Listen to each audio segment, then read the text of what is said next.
people present the same certificate and manipulate the system for the same payment. And there was a call on the agency to introduce an AI-powered software that would detect these things. Mr. Speaker, I hold a humble view that as political leaders, the time has come for us to sit around the table and fix the system. I will be the first to support that. But if you now want to reduce it to some partisan point scoring, I'm sorry, I won't support it. Because you see, you were in office some years back, like Honorable Kabiru referred to, when MPP assumed office in 2017. A similar audit was done, and you know the story. I won't repeat them. But you and I know that time and again, we all get confronted with system failures. Can we sit together and fix it? I will not put the blame on anybody, but I think that we need to fix the system. If you look at this audit, the Auditor General is referring to Article 1878. In fact, there's a legal issue, a constitutional issue here.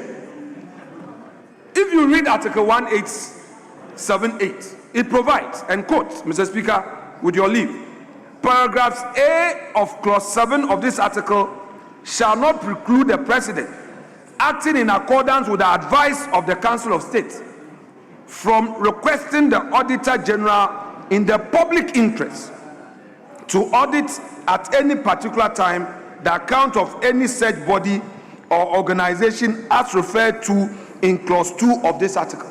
So there is nothing wrong, listen, there is nothing wrong if the President requests a special audit. However, Mr. Speaker, where is the Council of State advice?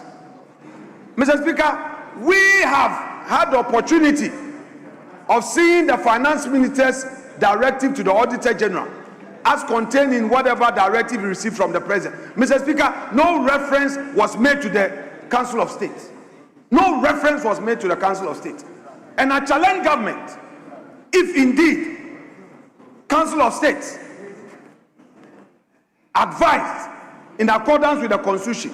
Mr. Speaker, fortunately we have a presiding officer now who believes in the text of the Constitution, who does not depart from the language of the Constitution. So where is the advice of the Council of State?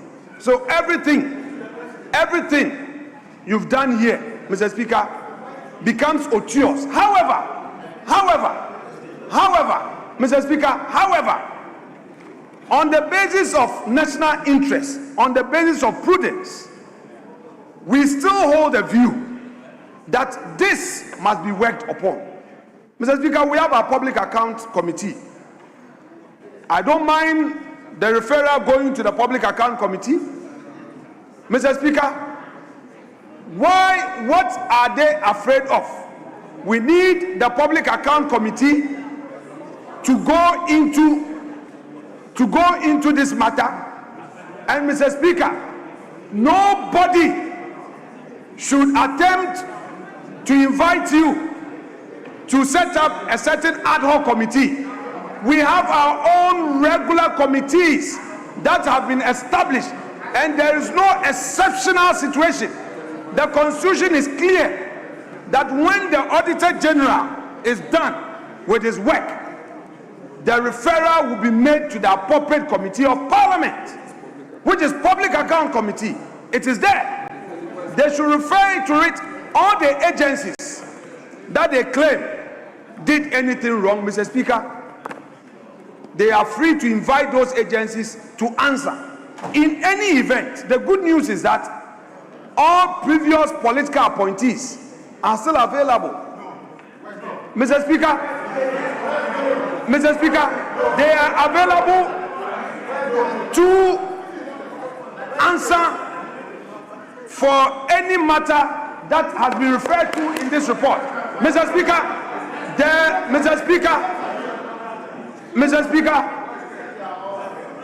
majority leader should know that when his backbench does this, and he is also speaking, similar thing can be done. And if Mr. Speaker doesn't see, if the Mr. Speaker doesn't see, it's fine, we have seen. Mr. Speaker, all government appointees are in this country. Yes, they are here. Mr. Speaker, if there is any need to invite anybody, they know what to do. Follow the law. Mr. Speaker, they should follow the law. Mr. Speaker, this morning,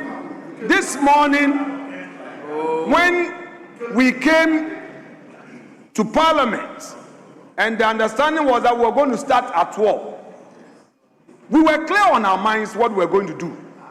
We expected the finance minister to come here and brief the House on the cocoa matters. Mr. Speaker, today the deputy minister has been sent to come and brief this House on this, a thing that we already know. You have forgotten. We know, you've said it over and over again. This is not the first time. We know. You've been saying this over and over again.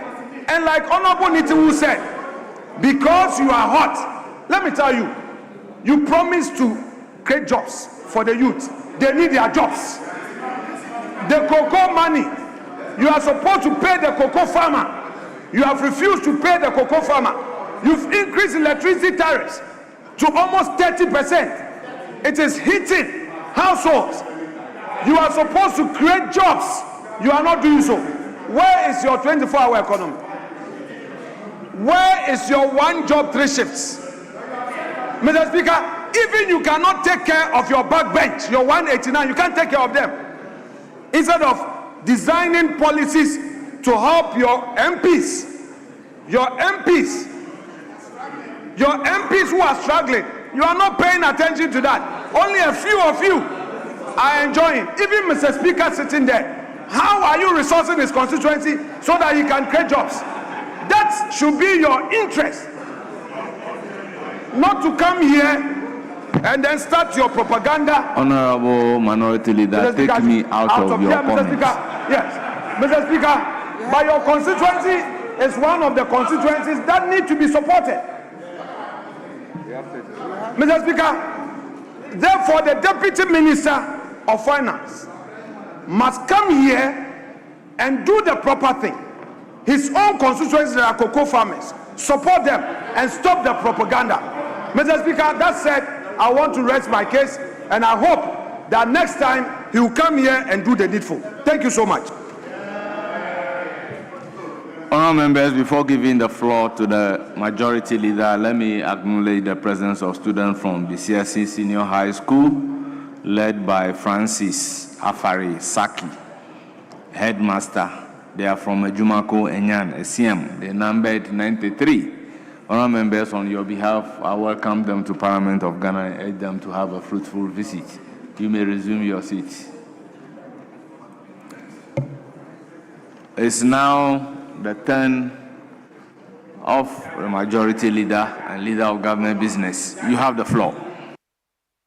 Thank you very much, Mr. Speaker. So, Speaker, let me join colleagues to thank the Minister of Finance for making this statement and briefing the House on the outcome of the special audit that was conducted into arrears and payables.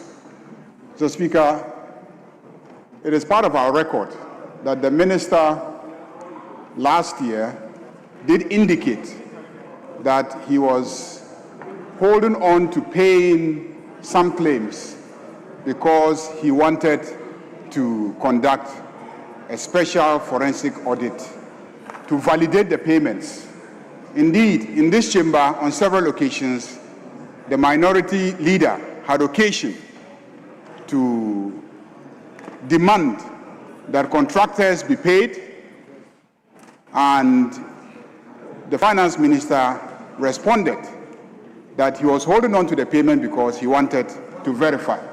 So, Mr. Speaker, after the verification, the Minister also to this House to come and report to us the outcome of the verification. But more importantly, this is not a verification done by the minister himself or the ministry. It is an exercise undertaken by the Auditor General, supported by consultants that they engaged. And we all know that by law, the Auditor General can engage private consultants to assist in carrying out audit exercises. And Mr. Speaker, when the Auditor General audits state institutions, agencies, public corporations, the normal thing to do is to present the audit to Parliament. The reason is that we as parliamentarians, we superintend over all these agencies. We budget for the agencies, and so we should be interested in knowing how they utilize their finances. And we represent the people whose lives can be made better if the funds are used judiciously. I hear the minority leader saying that special provision should be made for the speaker so that the speaker can manage his constituency better. What do you use to make the special provision? Resources. So if the speaker authorizes resources to agencies and they are wasteful in the use of the resources, with what is the finance minister going to make special provision for every single member of parliament here to fix the roads in their constituencies, fix the electricity in their constituencies, fix the broken water systems in their constituencies, and deal with the broken schools in their constituencies? Resources. So we must be interested in how the resources are used. And when this government decides that we are going to pay special attention to this, it is not political witch hunting. And I regret that throughout this comment, I've heard colleagues try to create the impression that politicians are not responsible and that it is the technocrats, the bureaucrats. That's not true. Politicians are ultimately responsible. You are ultimately responsible. You are responsible for your ministry. You are responsible for your agency. If there is corruption, if there is waste, it is your responsibility to make sure that those who are engaged in that are held to account.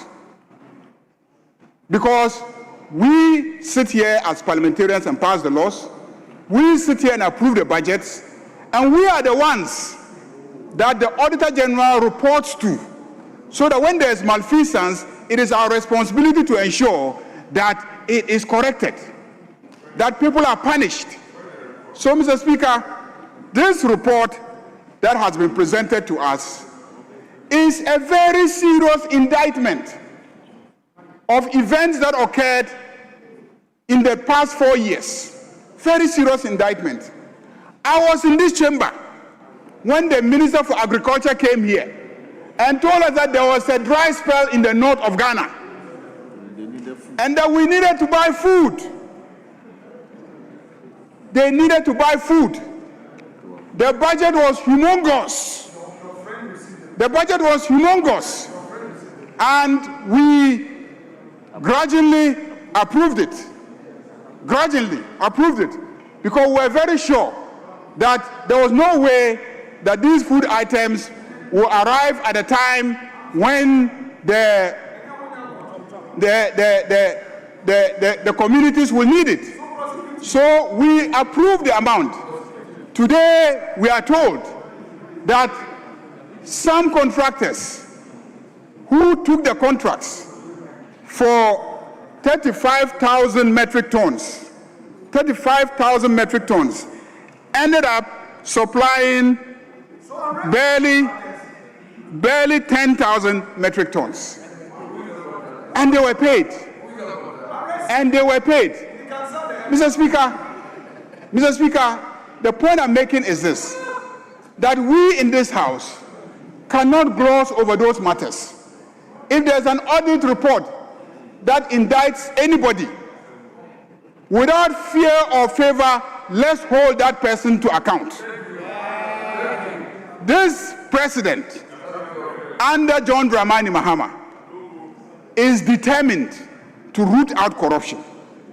Whether it is corruption by the public servants, by the bureaucrats, by the civil servants, or even by politicians, let us deal with it decisively. I agree with you that we have heard this so many times. This is why this should be the last time we are hearing it. And it will be the last time that we are hearing it, because we will set up a special committee. And that committee will look into everything that has been reported on by the Auditor General. We will invite all the parties who are involved. We will verify everything that the Auditor General has discovered. And we will make sure, this Parliament will make sure, that everybody who is indicted in this audit report is held accountable. That has to happen. I don't understand how you can be defensive of a report like this. Indeed, it should excite your curiosity. You should want to know more. You should want us to go into it and to establish indeed that this happened, and it happened in the Republic of Ghana, so that we can fix it and let this Parliament go down in history as the Parliament that stood firmly and fixed the rot in the system. We must encourage the Minister for Finance. We should not politic it. How can you get up and say that this report is being presented because we have a problem with cocoa pricing in the country? How could you ever say that? How could you ever say that? A report that was mentioned in 2025 by the Minister of Finance that he was undertaking, and the report is ready and he's presenting it, and you say that it is because of cocoa prices? And is the cocoa prices a problem of only Ghana? We asked you to go next door to Ivory Coast. We asked you to go next door to Ivory Coast so that you will find out if the cocoa crisis is only in Ghana. It's a global affair. Prices have slumped, and therefore countries must adjust to their promises. Go all over the world and check the prices. This report could not have been presented to divert attention from cocoa farmers' issues. Indeed, Mr. Speaker, the incapacity of the economy to support cocoa farmers is because of the massive looting that occurred. Because of the massive looting that occurred. According to the auditor's report. According to the Mr. Speaker, according to this report, billions of Ghana cedis cannot be accounted for. How much do we need to pay the cocoa farmers? How much do we need to pay the cocoa farmers in the face of billions of Ghana cedis that cannot be accounted for? Mr. Speaker, indeed, looking into how our monies were squandered is a responsibility that we owe to the cocoa farmer. Because that money came from the sweat of cocoa farmers. That money came from the sweat of cocoa farmers. And so when they sweat, and then we sell the cocoa, and we receive the proceeds, and we squander it in these wasteful manners, we do a great disservice to the cocoa farmers. And so anybody who pretends to be concerned about cocoa farmers must be concerned about how the money is used. How the money is used. So, Mr. Speaker, I will support the call on this Parliament to set up a special committee pursuant to Order 262 of our standing orders. Mr. Speaker,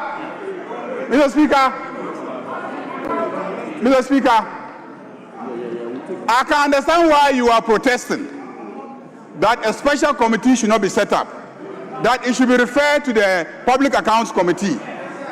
Mr. Speaker, we will not accept that because your side chairs the Public Accounts Committee. We will not accept that. We will not accept that. It's a special audit.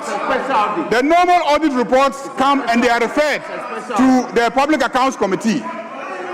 And so when there's a special audit and a report presented to this House reserves the right to set up a special committee to look into it and to report back to us.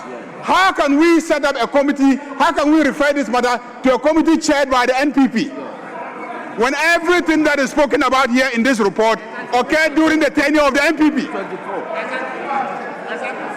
How can we credibly refer this matter to a committee chaired by the NPP in this House? Mr. Speaker, it will not be credible.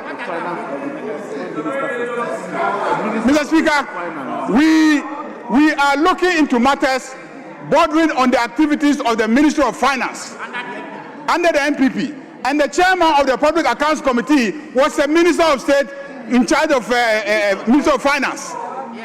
She was the Minister of State at the Ministry of Finance. And so many of these things occurred during her tenure as a minister.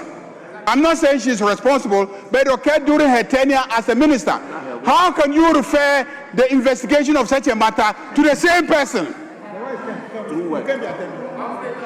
Mr. Speaker, this will not wash. The public will not even take us serious if they see the current chairperson of the Public Accounts Committee sitting to look into matters that she superintended over.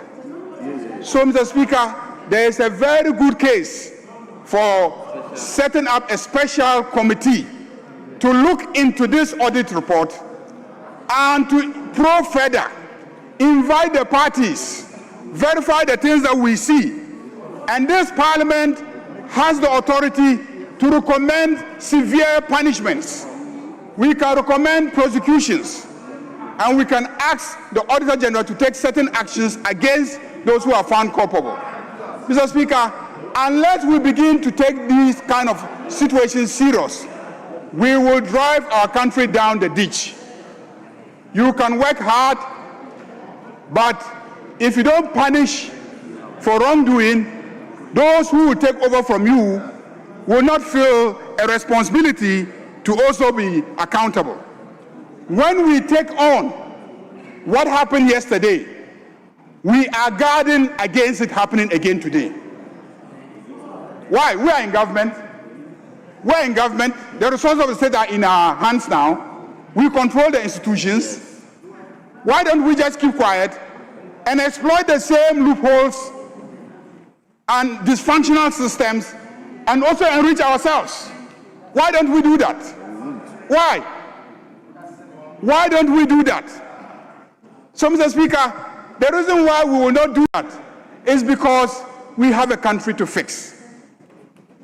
If we don't take on those who conducted themselves so abysmally yesterday in the management of the public finances, we will lose the moral authority to take on those who are in charge today. And if those who are in charge today are holding wide open the books so that we can all learn the wrongs in the society,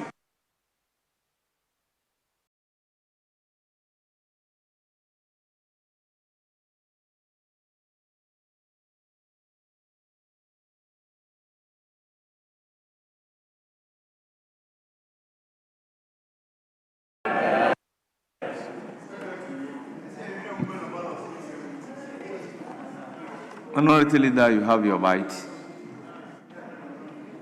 Well, Mr. Speaker, I'm not making further comment, but the Majority Leader has introduced a very strange matter that if I don't comment on, Mr. Speaker, a certain precedent will be introduced, Mr. Speaker, that will not inure Honorable to the Minority benefit Leader, of. the chair is capable of dealing with the matter. Mr. Speaker, I rest my case therefore. Thank you.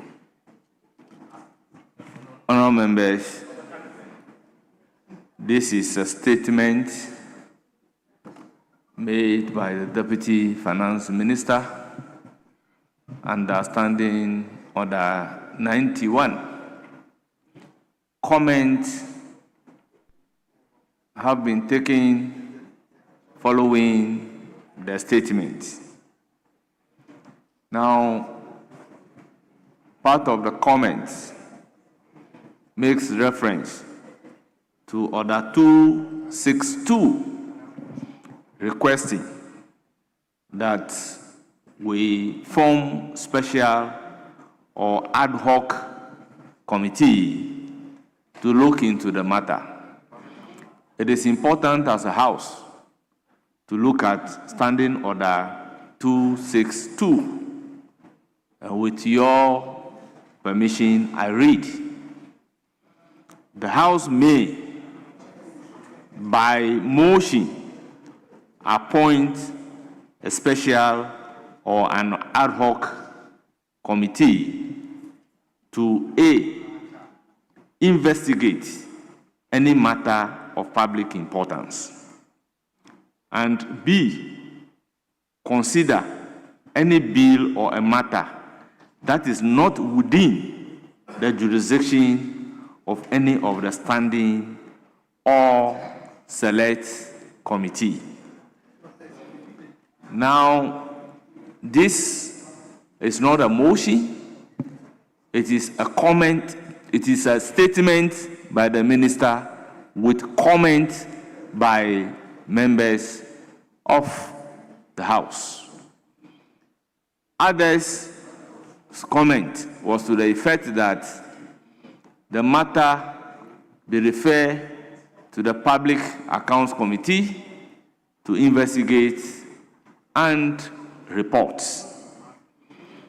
There was also a comment to the effect that the Public Accounts Committee is chaired by the opposition whose tenure of office the incidents took place.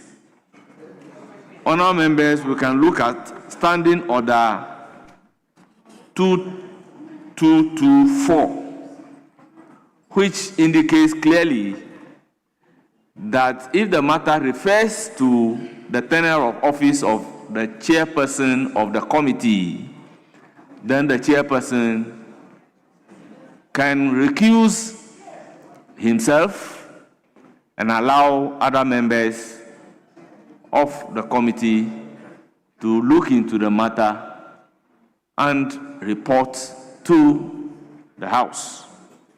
Honourable members, on this note, I will refer the matter to, yes. Mr. Speaker, I believe because I was timed out by the timekeepers, my last set of sentences related to a motion. After I concluded my comment, I followed with a motion because I know that 262 clearly says that we must come by motion.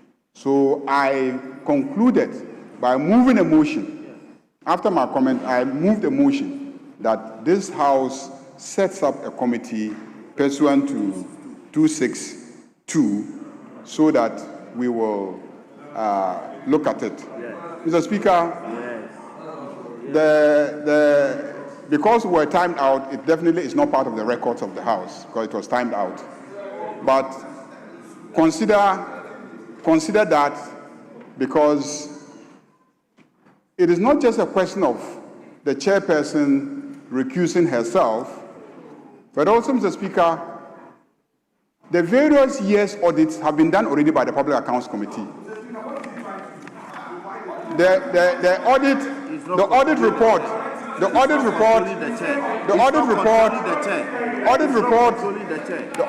of 2021, 2022, 2023, all those reports have already gone to the Public Accounts Committee, and they have worked on them. So, when you have worked on a special area, and then this is a special one, because the special audit report let's set up a special committee.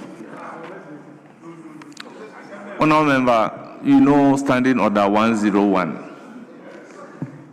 A motion, there must be a notice of it. Clearly.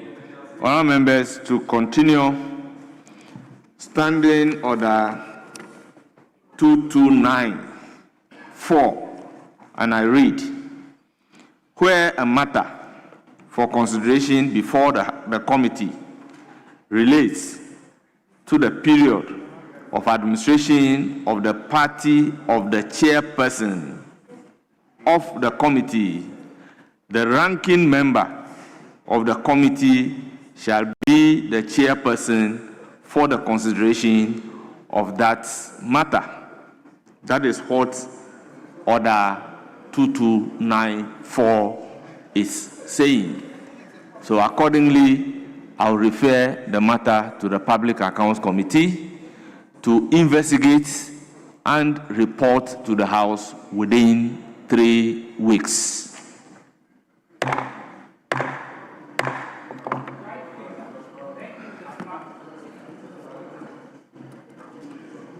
Yes.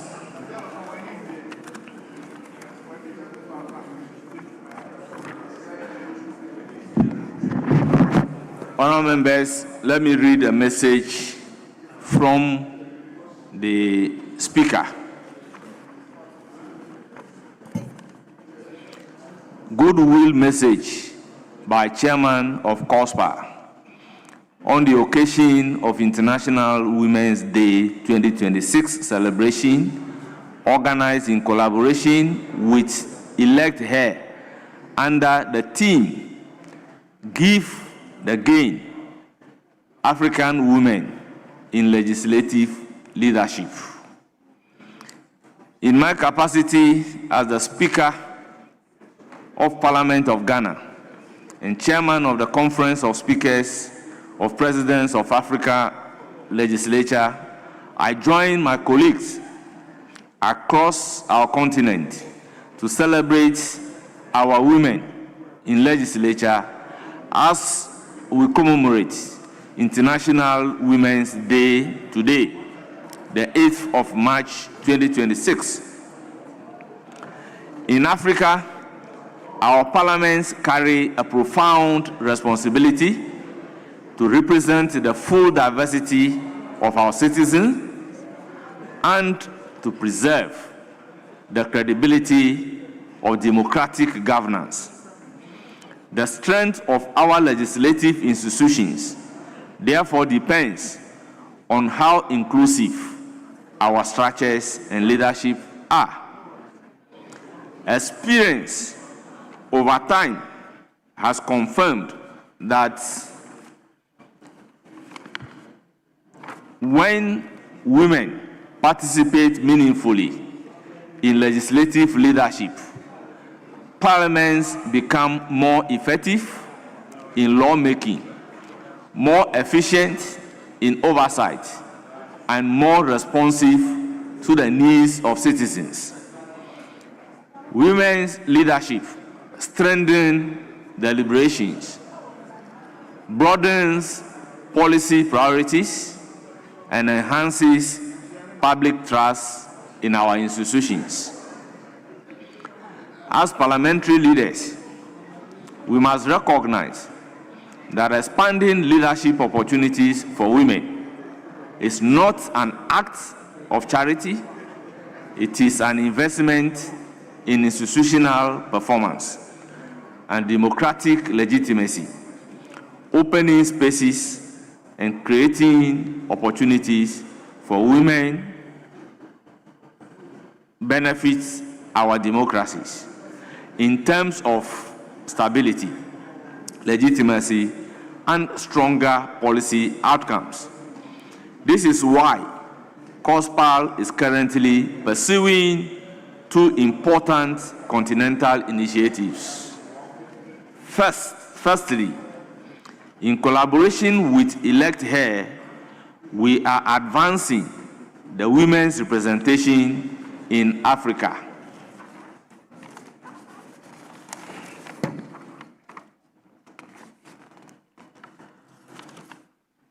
African Parliament Project, WRAP, to promote data-driven engagement and spear learning to expand women's presence and influence within our legislatures. Secondly, in collaboration with the Policy Innovation Center, COSPAL is promoting the gender legislative agenda to encourage institutional reforms that support women's access and participation in the activities of legislatures across the continent.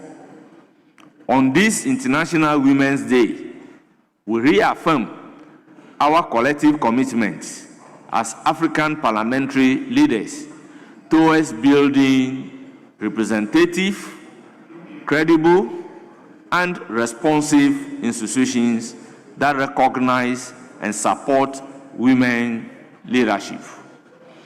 I wish all women involved in legislative work across the continent a happy International Women's Day. Honourable members, thank you for the opportunity. Yes, Majority Leader, any indication?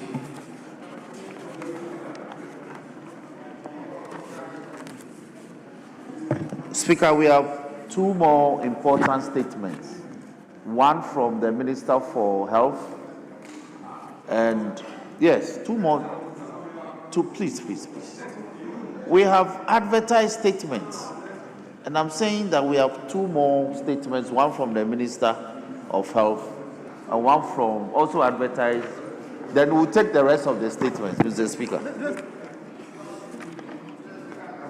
Mr. Speaker? Yes. May I pray that we vary the order of business to take motion number 10 to permit the Honorable Minister responsible for transport to lay the paper there under, Mr. Speaker. I thank you. So the application is to do presentation of papers. That is so, Mr. Speaker. Very well.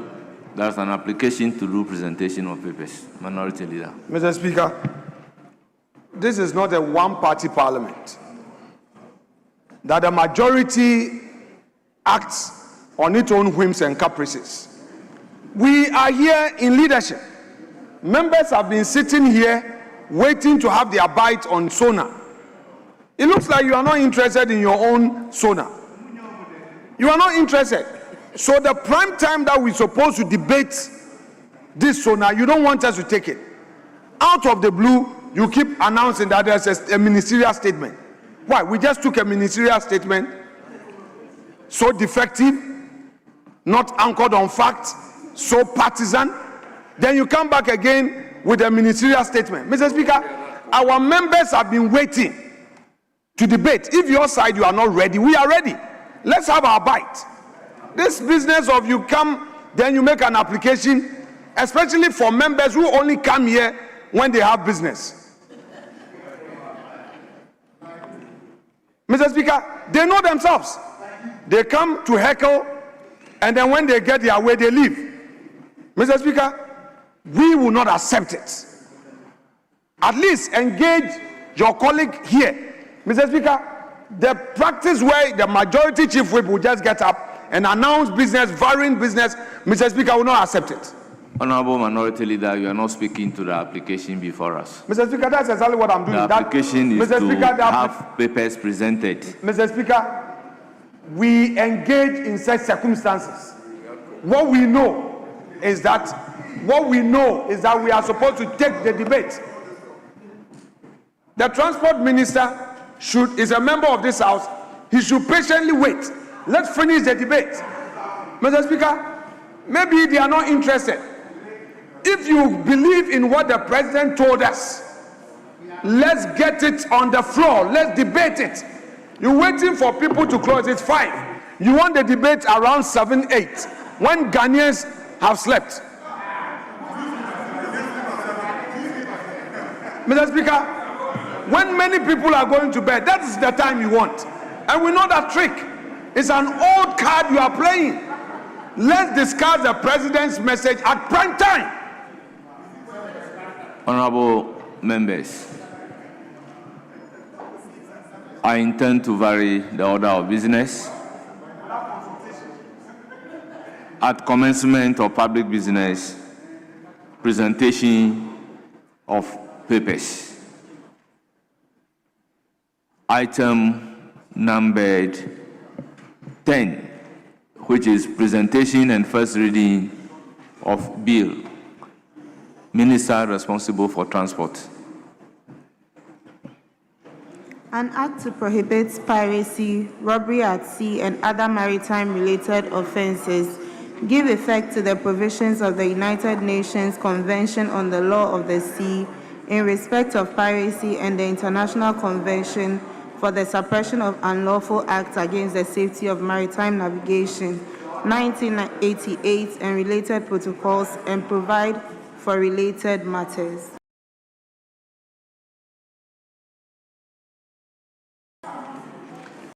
Yes, Minority Leader. Mr. Speaker, with respect, the minister who just laid the paper, the rule is clear that upon the request of a member, the minister will be required to give a short explanatory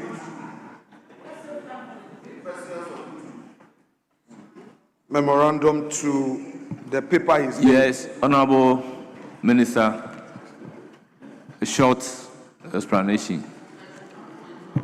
Thank you, Mr. Speaker. Mr. Speaker, the Maritime and Related Offences Bill 2026 seeks to prohibit piracy and also to prohibit robbery at sea and other maritime-related unlawful activities that occur at the maritime sector. Mr. Speaker, we are blessed to have the coast of the sea, and as such, we are serving a lot of the West Africa countries, being in the center of the sub-region. We need to have laws that will be able to provide for the safety, navigation, and safety security on our seas. And as such, we are here with this bill such that we can provide adequately for the safety at sea and also prevent other unlawful activities that occur at sea. Mr. Speaker, I thank you for the opportunity for me to lay this bill today. I thank you, Mr. Speaker. Thank you so much, Honorable Minister. Yes, Minority Leader. That is his short explanation.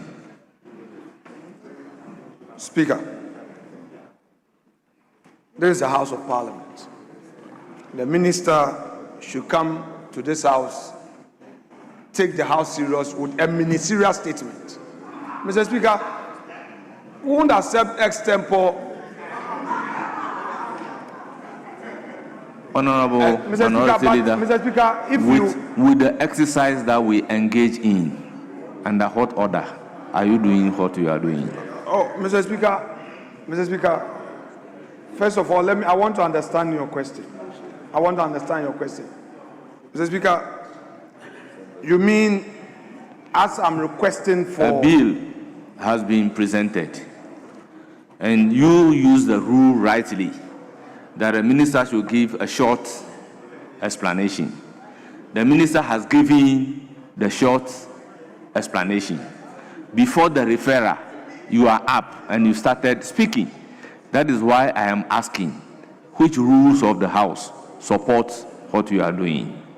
Speaker, with respect, I got up invoking your inherent powers as Speaker. Mr. Speaker, that's discretionary. Mr. Speaker, your inherent powers as a presiding officer is only discretionary.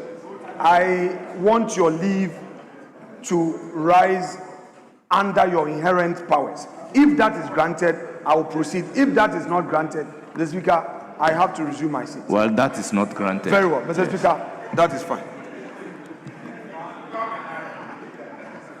Honourable members, the bill is read for the first time and referred to Committee on Roads and Transportation for consideration and reports.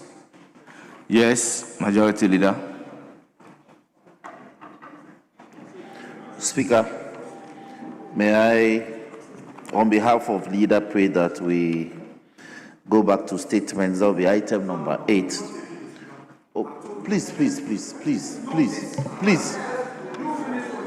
Can I finish? Please.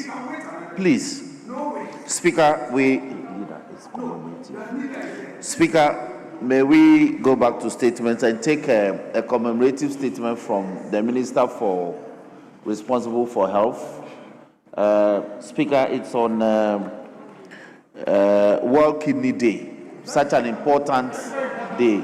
So we take a short statement from him, and then we can deal with the outstanding matters in terms of the sonar debate. Mr. Speaker, humbly. Yes, that is the request. Yeah, Mr. Speaker, I don't know whether the Majority Chief Whip wants to depart from an unsoiled practice of this House. Mr. Speaker, he has been in minority before, and he knows the value inherent in engagement. You can't just get up because you are vanguard of government business, just announce applications. Mr. Speaker, you cannot, Mr. Speaker, if that is going to be his approach, Mr. Speaker, we would have a difficult time ahead of us. We are sitting right here. Your colleague, the deputy, is here. Mr. Speaker, at least engage him. Honorable Minority Leader. Mr. Speaker, if you want to grant it... Is it not the case that statements are admitted by the speakers? Mr. Speaker, with respect, can you hear me? Mr. Speaker, don't interject me with questions as if I don't know the rules. That is not the import of my submission. Mr. Speaker, you and I know that at the front bench, we pre-agree on what to do. You know it. He cannot deny the fact that what he is doing now, we are completely not aware. Our colleagues have been seated. Mr. Speaker, he knows that we have been prepared for the debate. And then all of a sudden you say that you have a ministerial statement. It's commemorated. It's only fair that you let us know. That so-called ministerial commemorative statement, we don't even have a copy. Mr. Speaker, we sit here. If that is a new practice because they are in majority, Mr. Speaker, set the precedent. We will talk no more. Mr. Speaker, please, I cannot, please. Mr. Speaker. Yes, let me hear you. Yes, first of all, it is most inaccurate for the minority leader to suggest that I didn't engage. We had a discussion at conclave. You were not there. We agreed that we take statements. And before today's conclave, it is contained in the business statement adopted for this week. Please, that ministers of state may make statements. You have been put on notice. Your attitude is that as you engage that you can say no. And when you say no, the business should not be taken. It's unacceptable. Mr. Speaker, we have advertised statements. But the ministers of state, when they have major statements to make, we have to take them. So the suggestion that it is a new approach for me is completely false. It's a national statement. You see, honourable members, let us all realize the fact that somebody is in charge of the business of the House. We have a leader of a government business. So if the leader of government business is making a suggestion, I mean, why do we say no?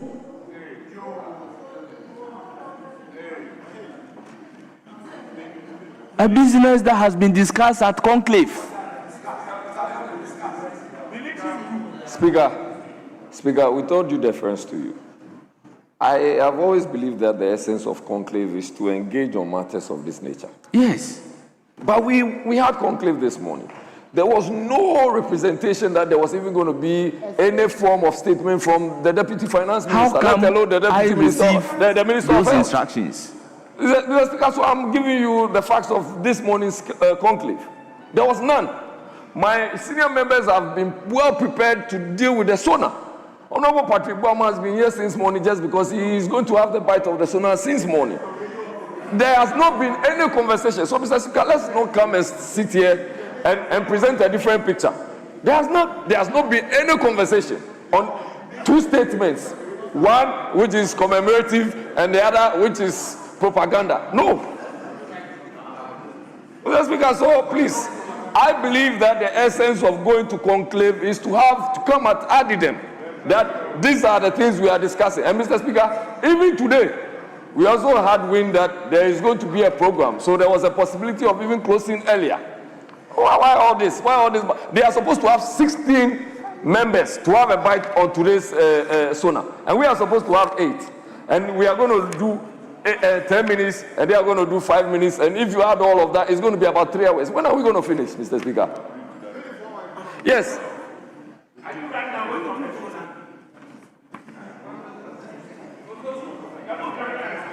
Yes, Majority Whip. Speaker, I believe that the back and forth will eat away more time. So let me urge you for us to proceed and take. Because it's a commemorative statement. I believe that, Speaker, there should be a way of getting the Hansard department to capture the entirety of the statement. So, within 5 how minutes, many comments? How many people are commenting? Speaker, we can limit it to 1-1, and the leadership will conclude. He can present the statement in 5 minutes. Honorable Minister responsible for health, you have the floor.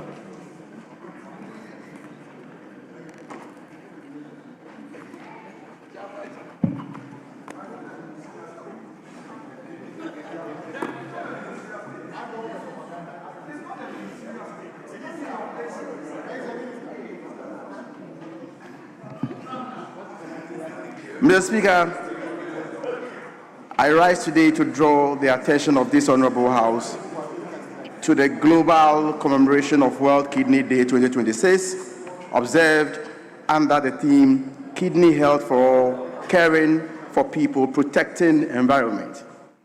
World Kidney Day is an important occasion for raising awareness about kidney disease, promoting early detection, and strengthening national responses to the growing burden of kidney-related illness. Mr. Speaker, kidney disease has emerged as a significant public health concern globally and increasingly within Ghana. Chronic kidney disease, often described as silent condition, progresses gradually and frequently remains undetected until it reaches advanced stages. As a result, many patients report late to the health facilities when treatment becomes more difficult, more expensive, and less effective. In Ghana, the situation is deeply concerning.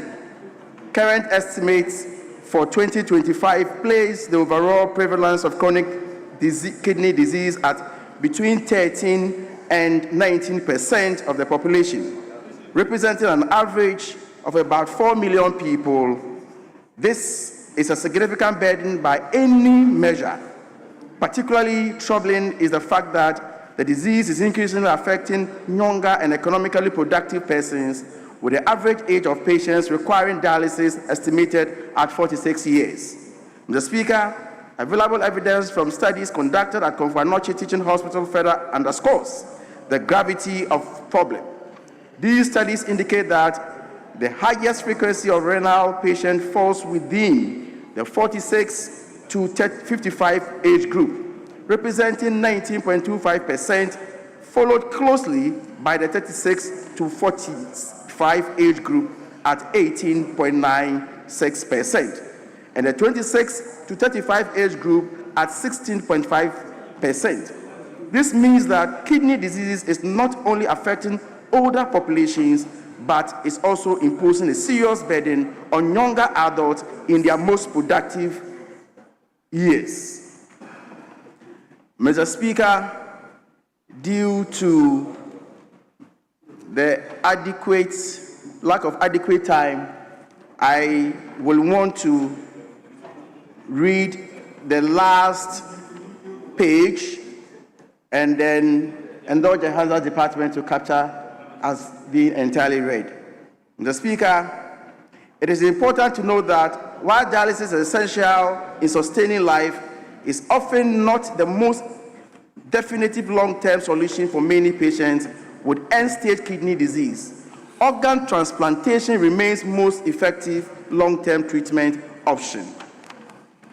It is therefore worth informing this House that the Ministry of Health is currently finalizing the organ transplant bill for submission to Parliament.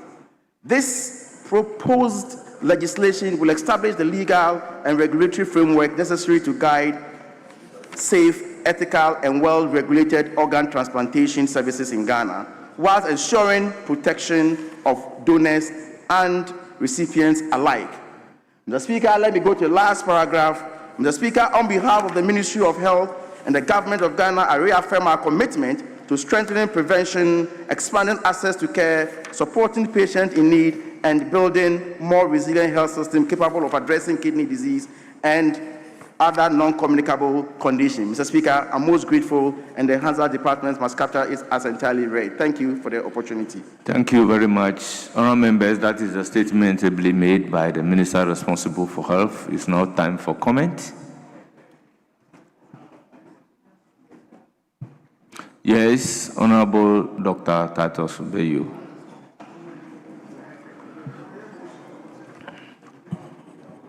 Thank you very much, Mr. Speaker, for the opportunity to contribute to this statement.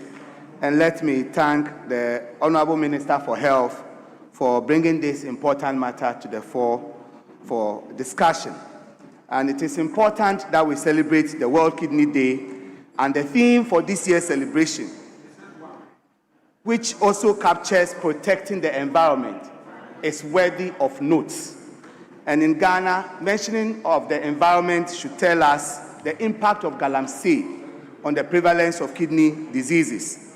And because of time limitation, I pray that if we are looking at preventing and reducing the prevalence of kidney diseases, we must tackle the menace of galamsey.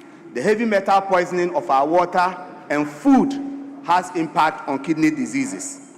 Mr. Speaker, as mentioned by the Honourable Minister, the prevalence of kidney diseases in the country is between 13 to 19%.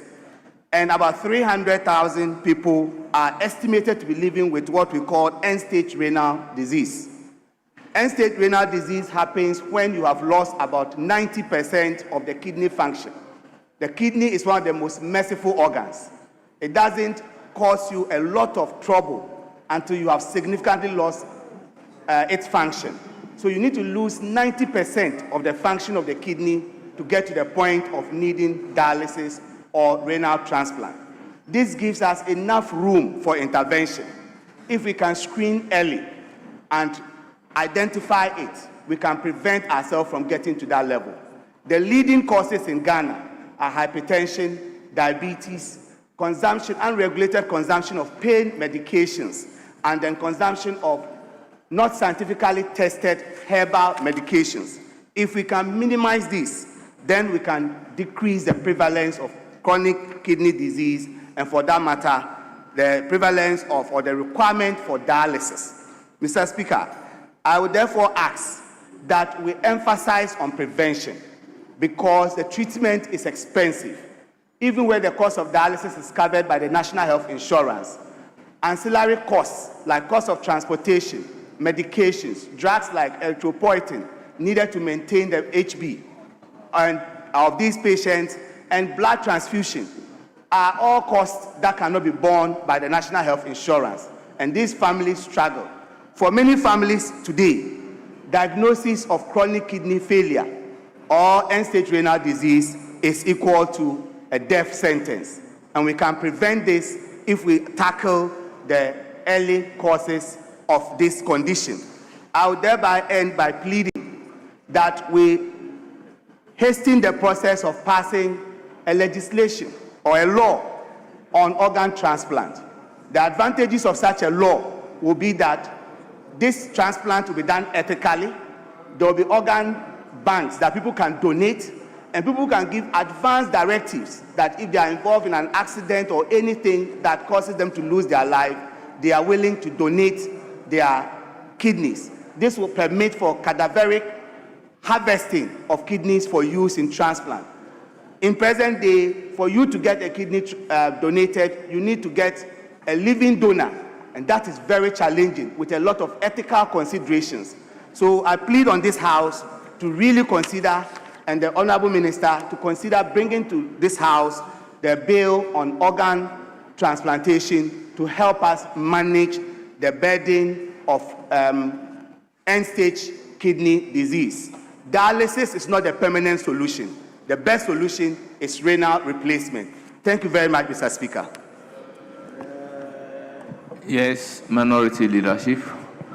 Yes, majority leadership. Thank you, Mr. Yes, Speaker. you have the floor. I would like to take this opportunity to thank the Honorable Minister for Health, Honorable Kwabena Mintah-Kando, for such an important statement. For such an important statement, Mr. Speaker.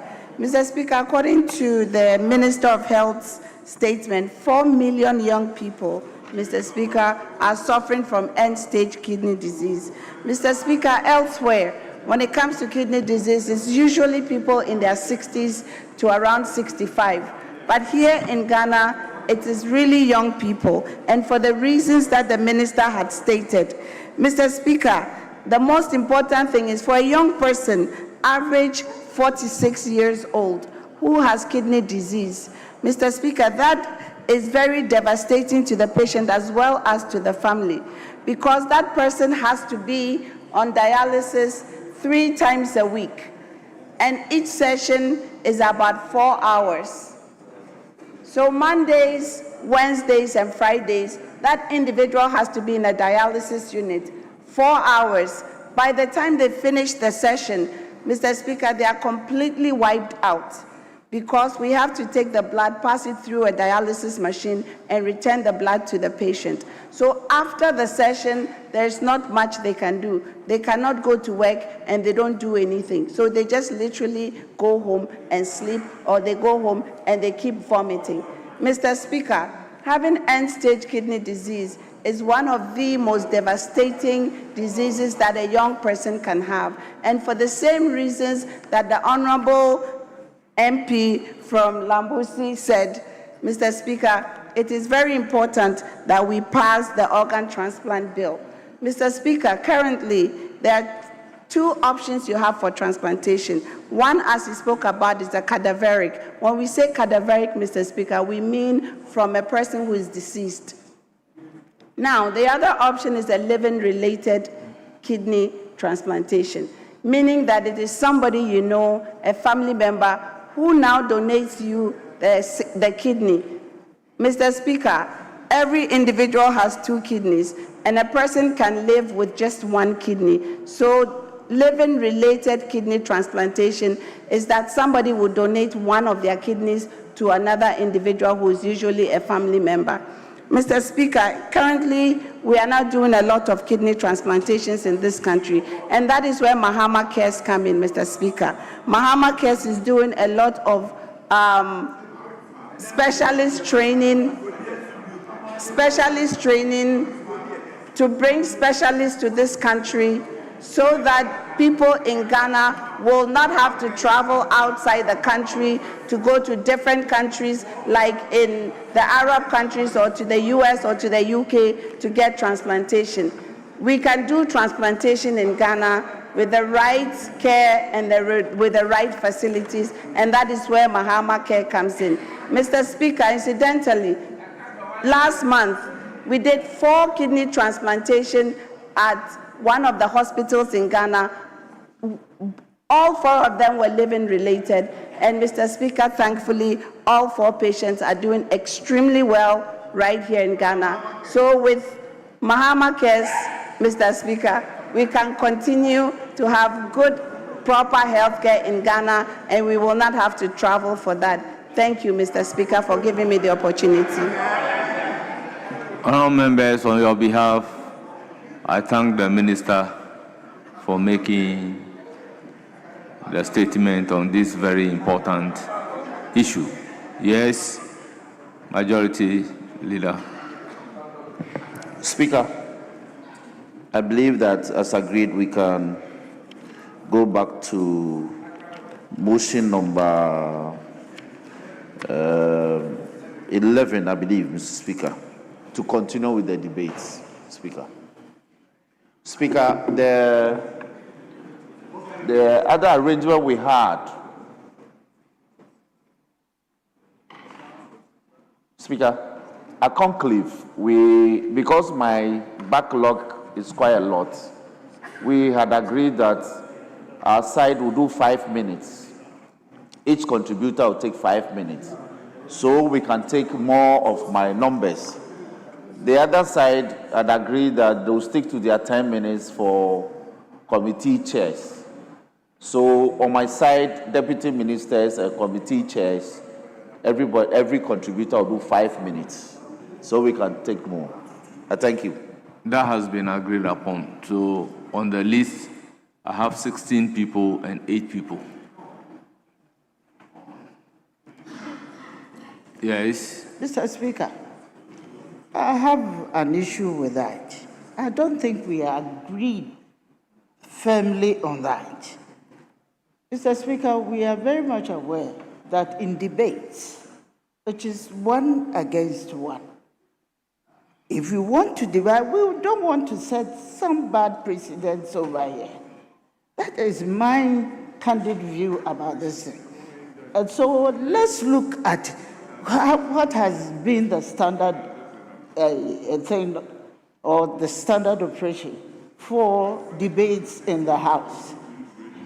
I don't think we are going to finish in a very short period of time before closure if we adopt that approach to this debate.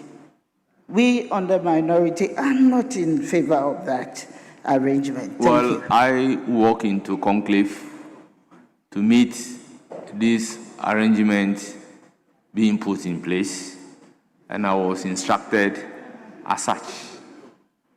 In fact, I went further to confirm with Honorable Habib and Honorable Jerry Ahmed about this arrangement when I received the respective list from the majority and the minority side, and a confirmation was again given. So, I mean, I have some difficulties. Let me, Speaker, my difficulty is, Speaker, she actually raised this very point before the Speaker. Yes. It was the Speaker that presided. Please, Minority Leader, please, if you can. Okay. So she raised the point. Because yesterday we could not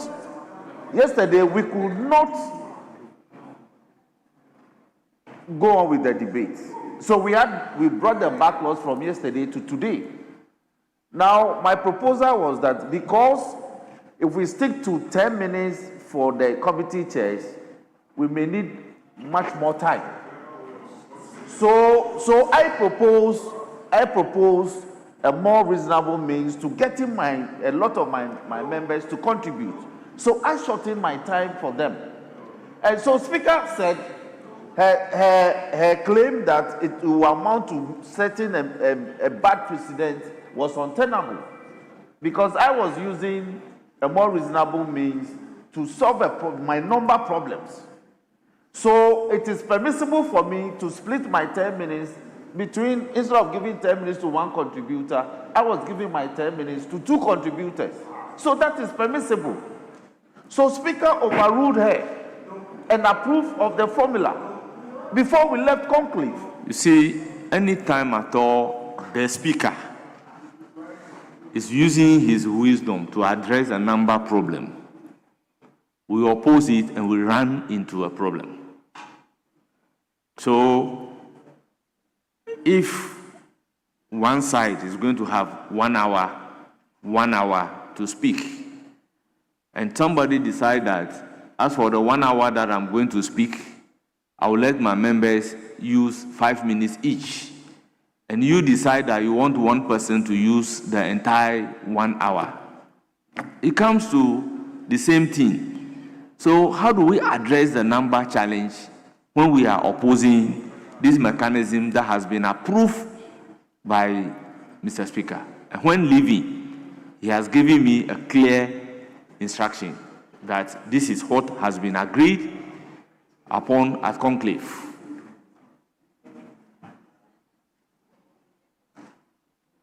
Mr. Speaker, I think this practice is very alien in this chamber, the one we want to introduce. It is not the same as one person speaking for 10 minutes. We are here, look at the time. I think it's about 5 o'clock, and we are going to engage in this debate using 5 minutes for 16 people on that side, and then, Mr. Speaker, we don't want to set something that is so in terms bad. of time, what difference does it make? It makes a difference because before someone gets up to speak, it takes some time before the person begins to even articulate his or her points. It is going to delay us further, and it is not, it's untenable. One-to-one is what we know. It's so alien. And you remember, you recall, Mr. Speaker himself gave a ruling on this floor. I came to conclave late. I'm unable to overturn Speaker's decision and his instructions to me. Speaker, so what was the problem for the minority side at conclave was that then those from my side who originally will have 5 minutes will have to be known. So if you see the list I submitted, I indicated those who originally would have had 10 minutes. All of them indicated 10 minutes, but now they will speak for 5 minutes. And that became acceptable to them. So, Speaker, this issue, so then let's do the 16. I have 16 members. So let's proceed with the 16. You said you cannot get your 16 members to debate today. So you will stick to your 10 minutes, but you will let 8 people that are available for you to speak. How is this difficult? How Honourable members, there is a number issue. So once it's been addressed this way, let's go by it. Yes. Speaker, I want to address you on 2 points on this matter. One, I remember some months ago, the majority leader and leader of government business raised this matter on the floor, and the Speaker made a definite ruling on the matter that although at committee we go by ratio, when it comes to debate, it is 1 here, 1 there, and nothing will change. As far as the records of this House would bear me out, there hasn't been an appeal to that decision. Now, second, the chief whip of the majority caucus is now putting across a point that now he wants to split his time. So if it is 1 hour each allocated, he wants to split it to make it 5 for each member. So if it's an hour, instead of 6 people, he wants to do 12 and split it. Mr. Speaker, much as he may have his own good intention to solve his problem, that is not the practice of Parliament. Now to suggest that we had said we don't have 16 people, so we only yielded to 8 because we don't have the numbers. and he has 16, and therefore we should bring our 16, so he brings his 16. Mr. Speaker, that is a different argument. If we need more time to debate SONA, because you have members who would want to speak, let us discuss that and then agree. But as it is, we've agreed that tomorrow leaders are supposed to close the debate. If we want to extend it to Friday, we can do so. But Mr. Speaker, I don't want us to weave a certain precedent that would come and haunt ourselves in this chamber. Mr. Speaker, it's not a matter of Speaker has ruled. Mr. Speaker, you've spoken, Honorable Afenyo-Markin, listen to me. What you are trying to suggest is to use a backdoor. I don't want to use a co-quanancy approach. Have one, let me take two, but it's the same sharing formula. No, it will not be the same. It is co-quanancy strategy. It's, oh, you have one, let's share. Have one, mine, I will split it. When you split, they are not the same. When you split, they become two. If we are doing 1-1, if you have your 8, do your 8 for 10 minutes, we do our 8 for 10 minutes. If you want to do 5-5, let's proceed with 5-5. But I'm pleading with you, this thing that because you are in majority today, you want to have a full house, take the full loaf. You can never predict what will happen tomorrow. And I am saying, Mr. Speaker, that is exactly what it is. If, okay, Mr. Speaker, he makes it clear now to me now. He has 16, I should look for my 16. Mr. Speaker, that is fair enough. You see, if that is his argument, members, then that's fair enough.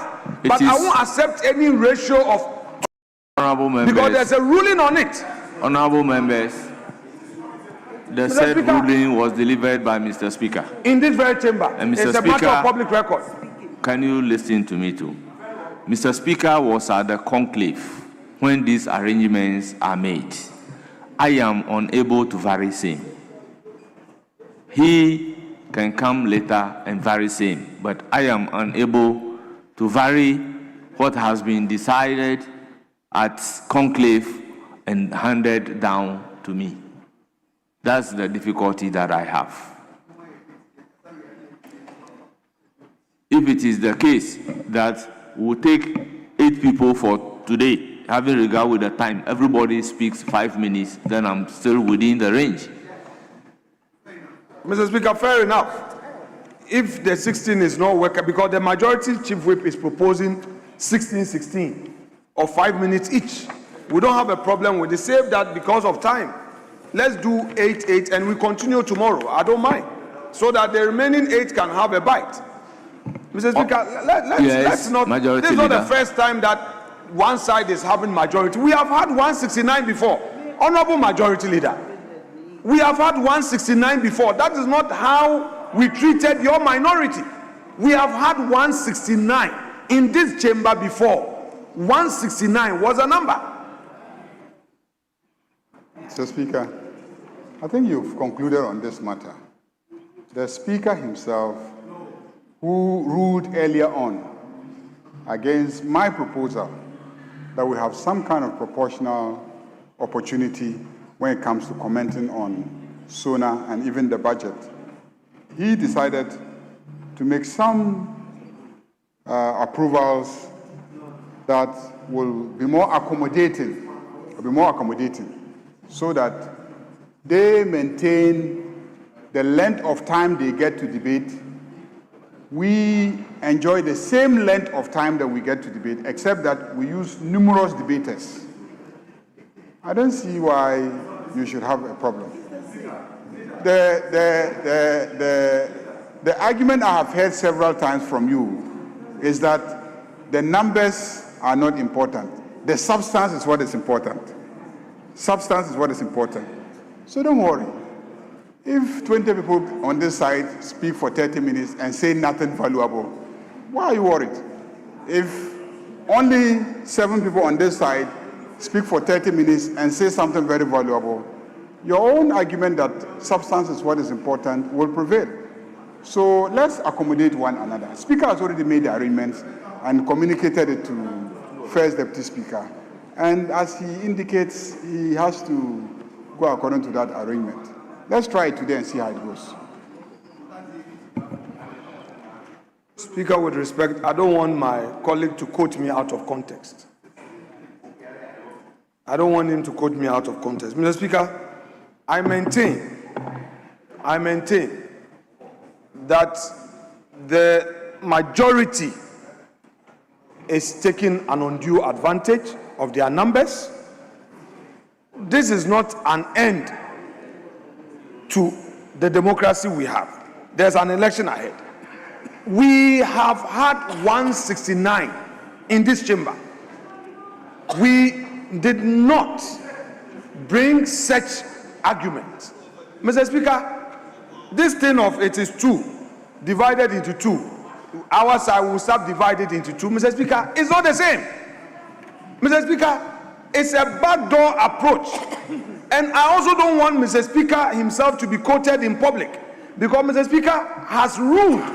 And anytime I have administratively approached Mr. Speaker on matters that I felt administratively could be resolved, but Mr. Speaker always insisted that use motion. If the House decides, it's only through a proper application on the floor that same can be varied.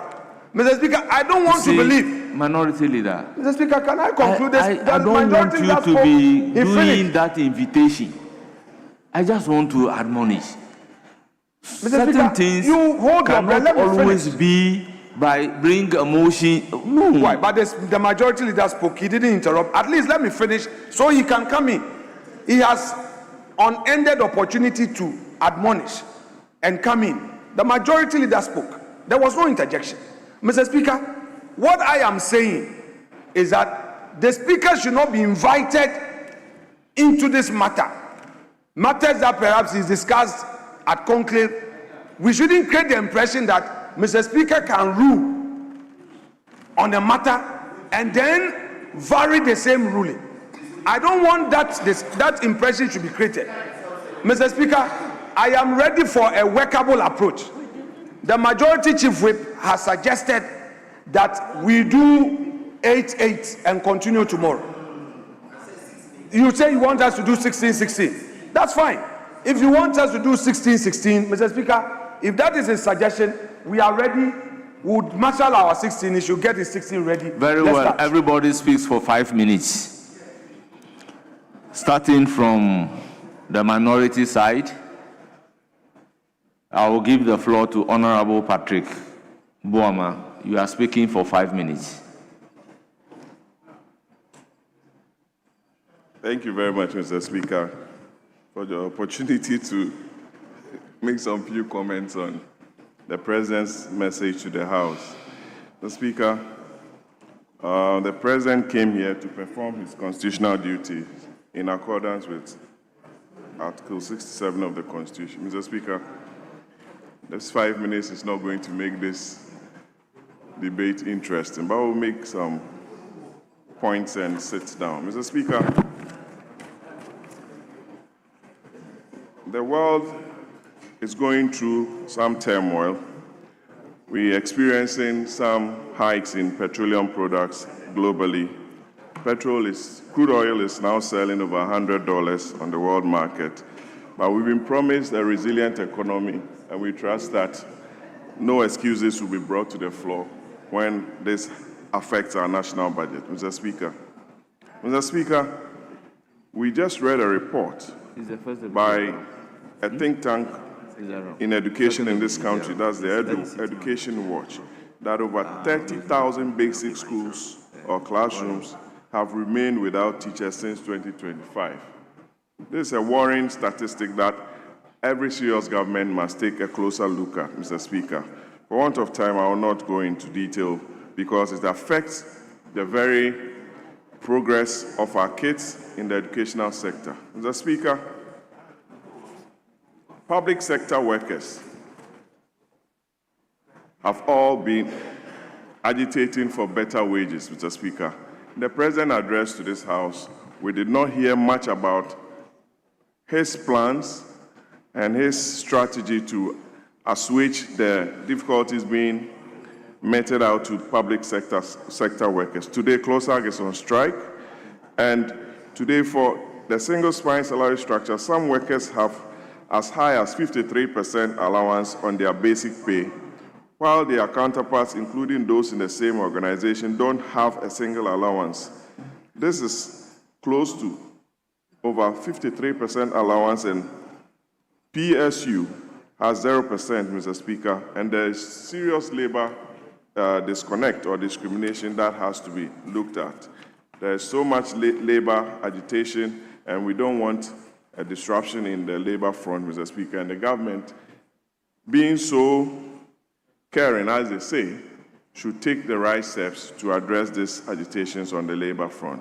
Mr. Speaker, Mr. President also mentioned that Ghana was ready for business, but in a country where utility prices keep changing by the day, by the week, by the hour, it's not interesting for any business to thrive. Mr. Speaker, I took a glance at the Fraser report on in the mining sector, and the Global Investment Attractive Index for 2024, Ghana ranked 46 out of 82.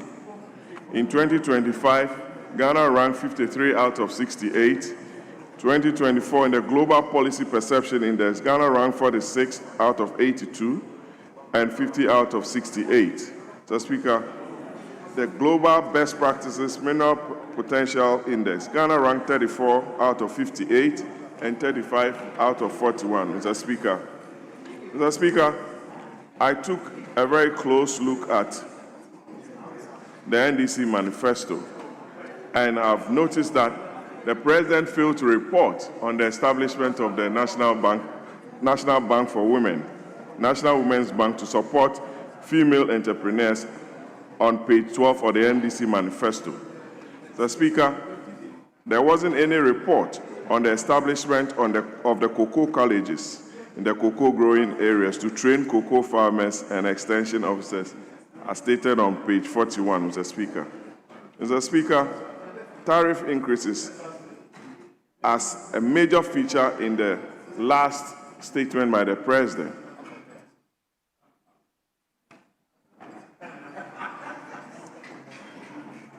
I will then give the floor to Honorable Sanja Nanja. Seconds.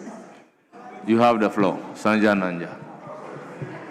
Thank you, Mr. Speaker, for the opportunity to comment on the motion that was ably moved by the Honorable Member for Bolgatanga Central, that this House thanks His Excellency the President of the Republic for the message on the state of the nation which he delivered to Parliament on Friday, 27 February 2026. Mr. Speaker, over the years, illegal and irresponsible mining, aka Galamsey, has been a major problem facing our nation, Ghana. But unfortunately, government after government has failed to combat this canker. Mr. Speaker, two related factors have been identified as the inhibiting factors not allowing the Galamsey fight to succeed. And these are weak enforcement and lack of political will. Mr. Speaker, the President, in his State of the Nation's address, reaffirmed his position to fight Galamsey. And he stated that the focus is now on the big fish and not the lower offenders. Mr. Speaker, in 2003 and 2004, 2023 and 2024, out of the 845 persons who were arrested in relation to Galamsey, it is sad to note that the previous government only prosecuted 35. At 35, that is 4%. And the breakdown is as follows. 2023, 218 were arrested and only 24 were prosecuted. In 2024, we have 627 arrested and only 11 were prosecuted. Mr. Speaker, the President has said in the State of the Nation address, has declared that no excavator will be missing this time round. We remember 500 excavators in the previous government were seized, and these excavators miraculously grew wings and flew to Nome and flew out of the country, and up to date we can't find them. This time round, the excavators are tamed. The excavators can no longer fly because we have taken measures, and the excavators, tracking devices have been put on the excavators, and they are being monitored wherever they go. Mr. Speaker, recently, just last week, over 1,000 chamfans, which were bound to Galamsey areas, were intercepted at the Tama Harbor by the EPA. And this is a boost to Galamsey fight. Mr. Speaker, if you go to the Galamsey areas, Galamsey-prone areas, there are hundreds of cases pending at the courts. Mr. Speaker, the President and his team have deployed specialized prosecutorial teams to go and fast-track these cases. And the most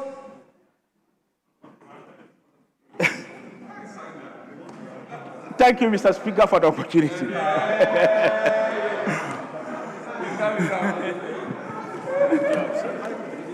I proceed to give the floor to Honorable Kennedy Osei. Kennedy Osei Nyako.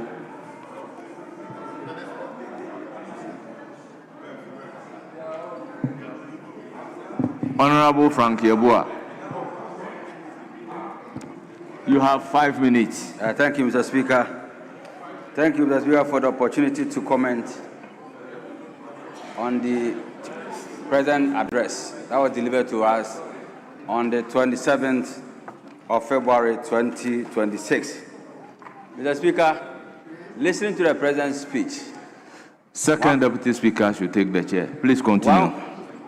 One would safely assume that Ghana has suddenly become a paradise for healthcare delivery. But, Mr. Speaker, that is not the case. On the issue of nursing, the President boldly declared, and I quote, "Nursing training allowances have been regularized, application fees reduced, and the no-fee stress initiative introduced to ease access to training." End of quote. The emphasis on ease access to training. Very comforting words, Mr. Speaker.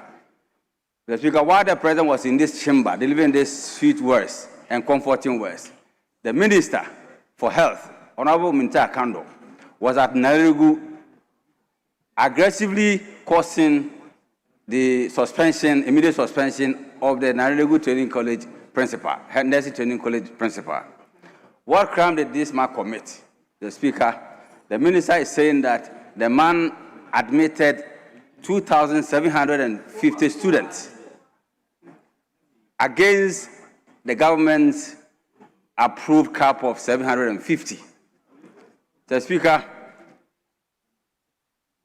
against the 750, the justification the Minister gave was that it will burden the government's no-fee stress and also affect the payment of allowances.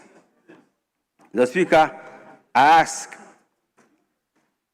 asked the House, sincerely, is it an achievement to deny 2,000 students who are qualified admission to nursing training college because the government or the president wants to save face on a populist campaign promise made to Ghanaians in 2024.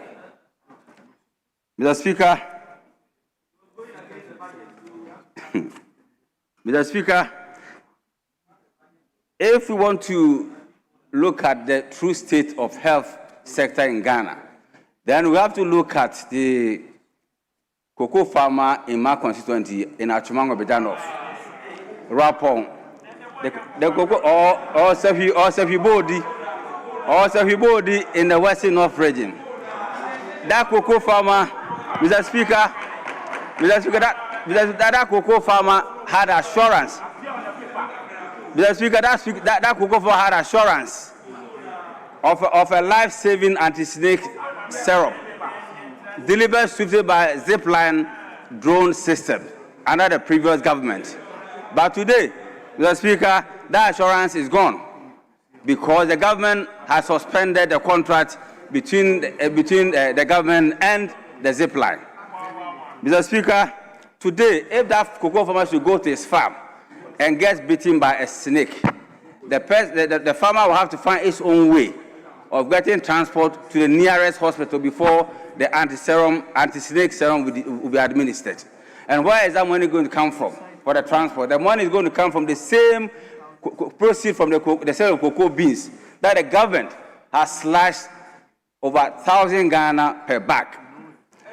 Mr. Speaker, and if that farmer is able to get to the hospital and get the serum and returns back, the Speaker, the farmer is going to meet with Dumso because Dumso has returned, or the 100 CD prepaid credit he bought 2 days ago, that used to last for 2 weeks. Unfortunately, that just lasted for 2 days, and therefore the Dumso and the farmer will find it difficult to administer the medication that was given to him by paramedics. The Speaker, this is the true state of our health sector now. Ghana for Yaya Mobo and the NDC. The Speaker, to it, Ghanaians are suffering under NDC. God come to our aid. Thank you, Mr. Speaker. Thank you. Thank you very much. Let me now turn to Honorable Frank Efriye, member for Afajatu South.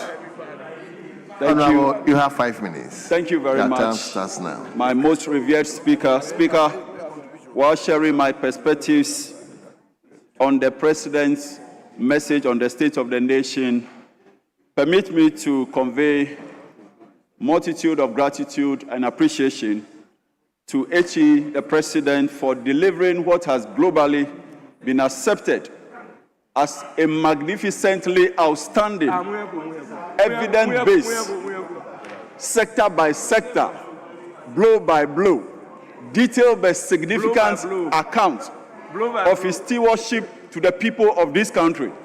Mr. Speaker, when we talk about reset, this is the evidence of the reset that we've talked about. Speaker, our governance is meaningless unless it delivers concrete, impactful, purposeful outcome to its citizenry. Yes.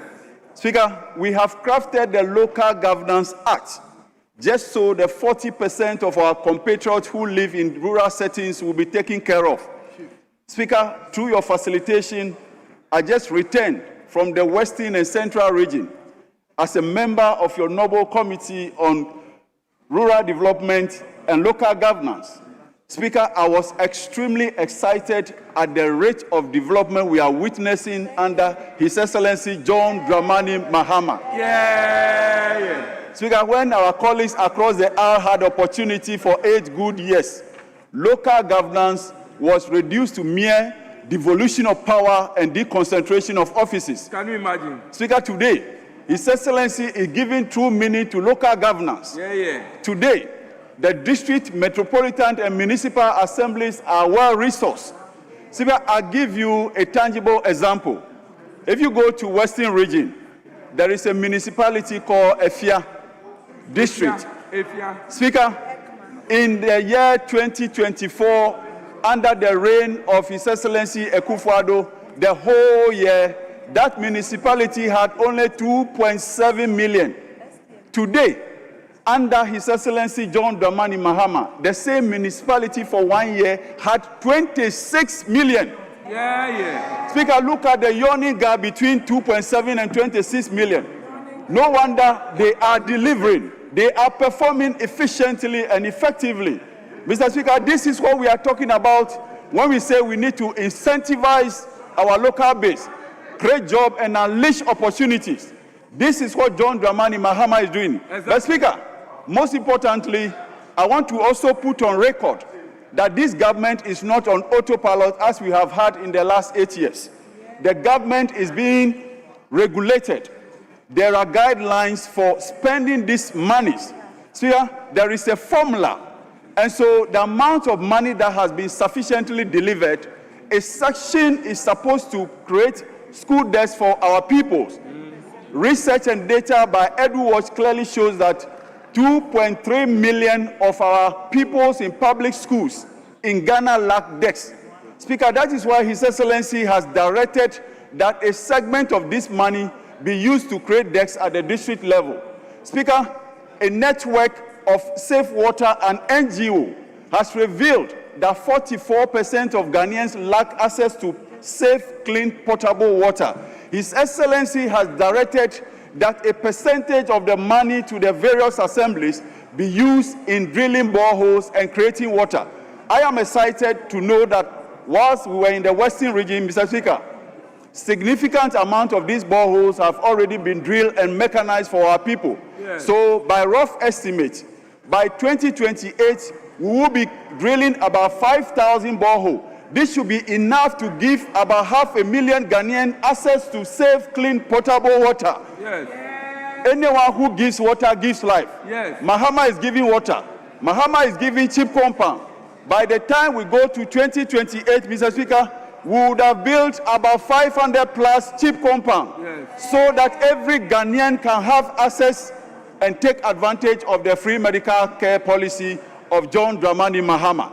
Speaker, this is the governance we are talking about. And if you indulge me, I'll use the hazard of this House, and particularly, Mr. Speaker, in reference to today, I call him Bishop Kofi Amabua.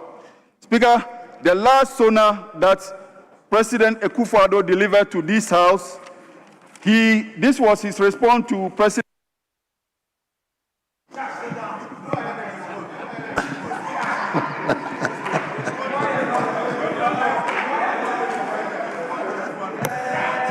Thank you. Thank you. So let us welcome Honorable Michael Befi. Thank you, the Speaker. Honorable, you have 5 minutes. Yes, sir, thank you. I rise to comment on the State of the Nation address ably delivered by the President in this respected House. The Speaker, I would like to draw the attention of this august House, the fact that Ghana is still the host of the African Continental Free Trade Area that has come to stay. The African Continental Free Trade, which is a very important concept or a customs union that Africa has adopted, is being hosted by this country. And for that matter, we have to respect the dictates and protocols of AFTA. Mr. Speaker, the President in the State of the Nation address clearly made a statement that he wants to encourage a new policy called an export policy to help the country to be able to focus attention on intra-African trade. We believe that the African Continental Free Trade Area has come to bless Africa so that we're able to trade amongst ourselves, duty-free, quota-free. However, Ghana as the host of this concept must be seen as a champion, not just a participant. We have to show leadership. And showing leadership means that we have to do things to enhance our status as a country that is hosting the Secretariat. It will interest you to note that the President, in his State of the Nation address, said that Exim Bank funding will be enhanced. African Continental Free Trade Areas SME Readiness Program will also come into force. These are things that we were expecting to see in the country, but in reality, these are nothing. You cannot find it anywhere in this country, which means that the country is not positioning itself well to take full advantage of the African Continental Free Trade. As at now, out of the 55 African countries, 54 African countries have signed the agreement. 48 African countries have ratified the agreement, which means that the agreement has come to stay, which is the biggest customs union in the whole world. And I believe that as a country, we have to be seen to be so serious about the African Continental Free Trade Area. The Speaker, it also interests you to note that the President made a huge announcement that has come to just be a mere announcement, announcing that there are going to be 3 government factories to be established within this country. 3 government factories. The Speaker, this was just an announcement. As at now, nothing seriously has been done as far as the establishment of these factories are concerned. I can confidently tell you that preparatory works are only underway. There hasn't been any serious engagement with the Ghanaian that has been selected to take the lead or promote the business on behalf of Ghana. So I believe that this was just an announcement. It didn't show anything serious, and it didn't speak well of us as a country that is ready to create a lot of businesses. But Speaker, to interest you to note that the President said that that factory is going to create about almost about 1.7 million jobs, total factory work, which I believe it would have encouraged a lot of people to even be part of the whole arrangement. But government alone, as government, may not be able to do it. Note that the 24-hour economy that they were trying to bring could have helped in this matter if they had allowed the private sector to come in. The private sector could have come in by also leading to set up government factories. In this country, as I'm talking to you, there are 3 major government factories in this country that employs almost about 500,000 people total, if you combine both direct and indirect jobs that they create. I believe that the government should have done more by engaging the private sector, giving them good incentive package that can encourage a lot of people to take part of this program.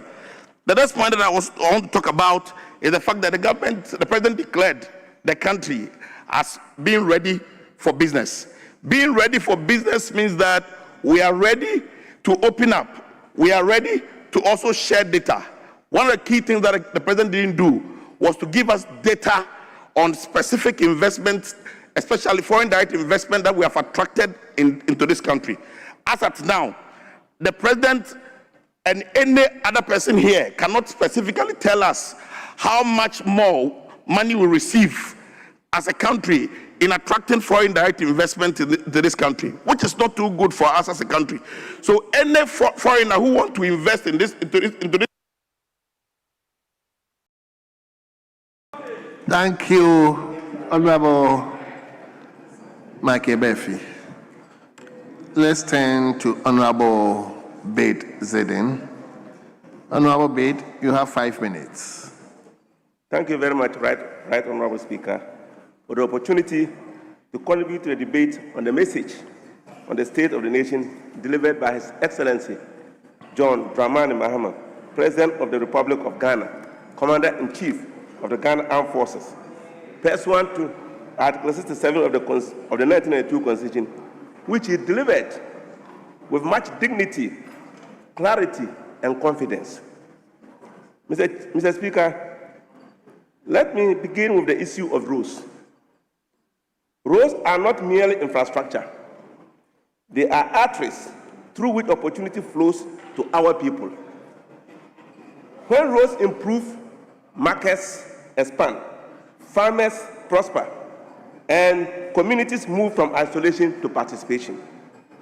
If we are serious about agricultural transformation, then we must equally be serious about the roads that carry food from our farms to our markets.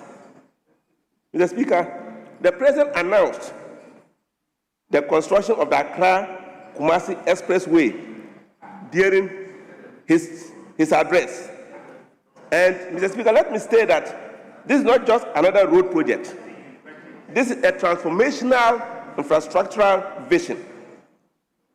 Indeed, Mr. Speaker, the expressway will become one of the most strategic road corridors in the history of this country, comparable only to the famous Accra-Tema motorway constructed by the first president of the Republic of Ghana, Osei-Mensah Dr. Kwame Nkrumah. Mr. Speaker, the expressway will cover approximately 198.7 kilometers connecting Accra to Kumasi. And let me say this respectfully to our colleagues on the other side. Infrastructure of this magnitude requires vision, courage, and leadership, and not cynicism. Mr. Speaker, I say this with personal experience. A few weeks ago, I had the privilege of attending a parliamentary training workshop in the Philippines, where there I experienced firsthand what modern expressway infrastructure can do for a nation. Mr. Speaker, the Philippines has 7 major expressways, not one, with 2 prominent ones being the North Luzon Expressway, otherwise known as NLEX, and the South Luzon Expressway, otherwise known as XLEX. Some sections carry between 4 to 8 lanes, and other sections carry as many as between 11 to 13 lanes. Mr. Speaker, the Philippines has a population of about 120 million, and Manila, the capital, has a population of 30 million. And yet, because of this wonderful road network, it is relatively manageable for movement to be carried out in that particular country. Mr. Speaker, let me move to the big push. This initiative will ensure that strategic roads across all 16 regions of Ghana will benefit from accelerated infrastructure development. And I like on this occasion, on behalf of the people of the Upper West region, to express profound gratitude to the President for including critical roads in our region under this program. Mr. Speaker, historically, the Upper West region has not received much infrastructure development. In fact, at some point in time, road construction, we had the least kilometerage of paved roads in the country. And so we are very,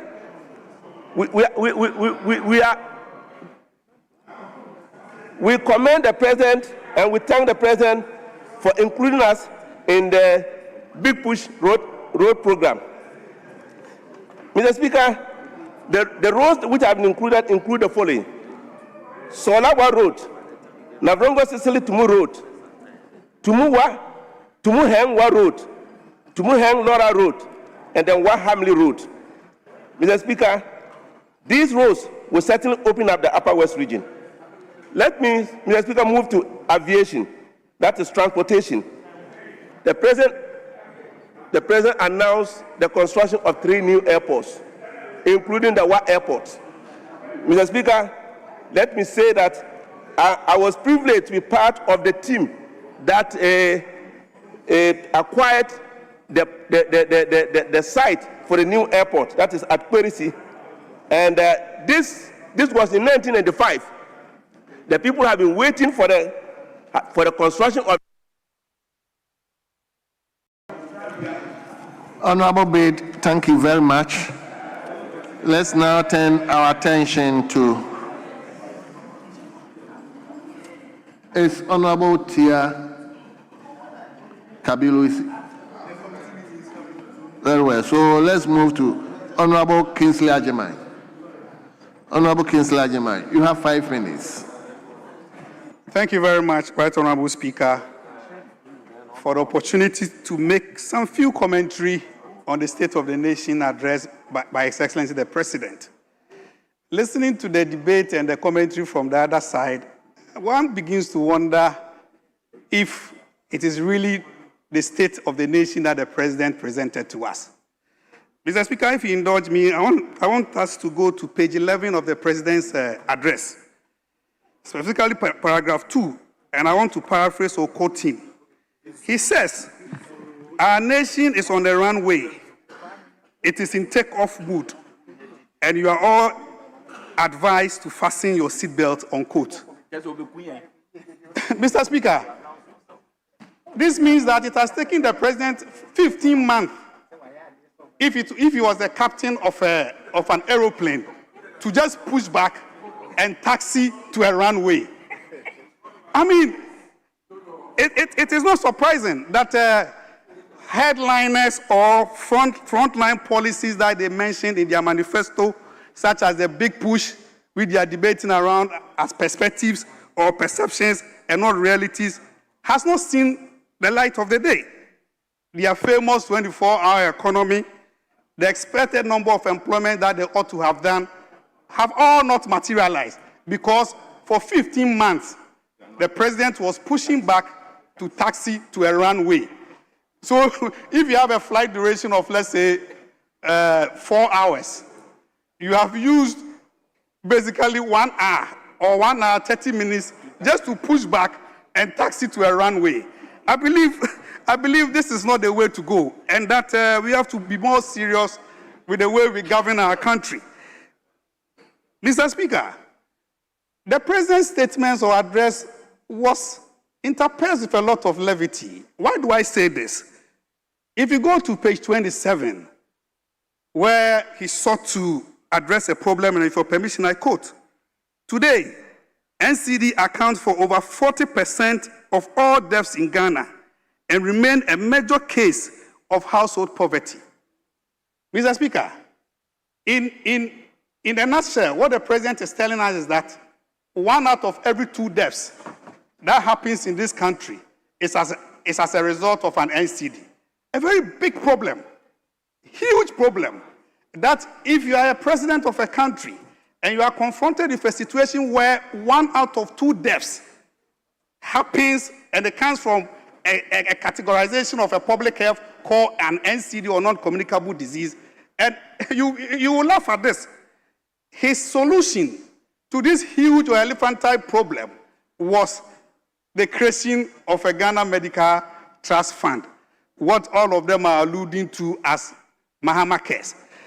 Mr. Speaker, you have this huge problem that you are confronted with as a president. Your solution was to take 80% of this fund coming from an existing fund that we are already struggling with. That's the 20% from the National Health Insurance Authority. I mean, big problems require big solutions. And for this solution that has been suggested or has been addressed by the president in his State of the Nation address is very, very, very unfortunate. Mr. Speaker, we cannot continue to behave, or we cannot continue this way.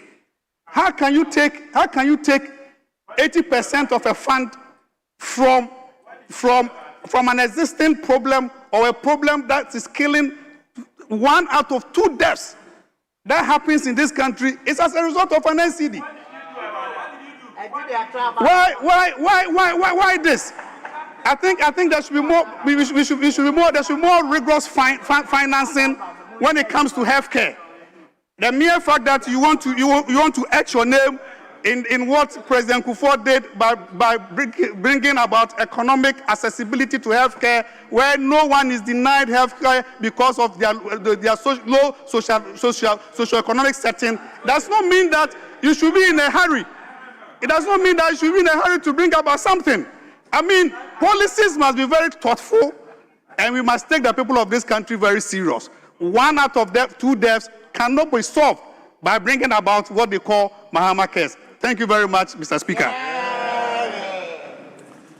Thank you, Dr. Kingsley Nyako, Kingsley Agyeman. So we turn to Honorable Ni Ashikoti. Honorable Ni, nobody will interject you. You have 5 minutes. Thank you very much, Mr. Speaker. Mr. Speaker, I believe in your statement that you will not allow anyone to heckle me. Mr. Speaker, I also want to take the opportunity to thank His Excellency, the President, John Dramani Mahama, for the prudent management of this economy, and also to the Venerable Atuforsin for the great work he is doing in Ghana's economy. Mr. Speaker, I wonder why lately, whenever we decide to discuss matters of the economy, our colleagues are quick enough to jump on matters of cocoa and cocoa farmers. Mr. Speaker, I have in my hands a statement made today in this House on statement made today in this House as part of the Auditor General's reports. And Mr. Speaker, in this document, without prejudice, it is being alleged that about 18 billion Ghana cedis is at large. And what I want to say is that if they had managed the economy this well, this amount of whooping amount of 18 billion cedis would have been used to cushion the cocoa farmer. What we are doing today is to manage the mess they created. Mr. Speaker, His Excellency John Mahama has managed the economy so well that today, inflation is as low as about 3.5%.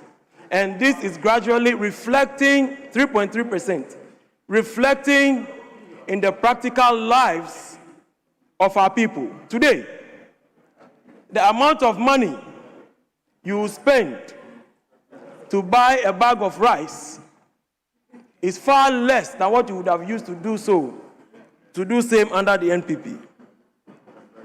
He knows that Ghana as a country need to shock absorb its economy so that the gains we have made so far will not derail. And that is why His Excellency the President has instituted what we call the GANRAP, the Ghana Accelerated National Reserve Accumulation Policy, which was brought to this House to be approved. What is the purpose? It is to ensure that we'll be able to accumulate about 15 months of import cover by 2028 to shock absorb Ghana from any external insecurities or stabilities that may occur. Mr. Speaker, the Akufo-Addo-Bawumia-led government didn't have this foresight. When COVID struck, they found themselves wanting to the extent that they have to run from one country to another, borrowing everywhere. They borrowed from our local market, they borrowed from the international market, they went to the IMF and all the other Bretton Woods, just begging.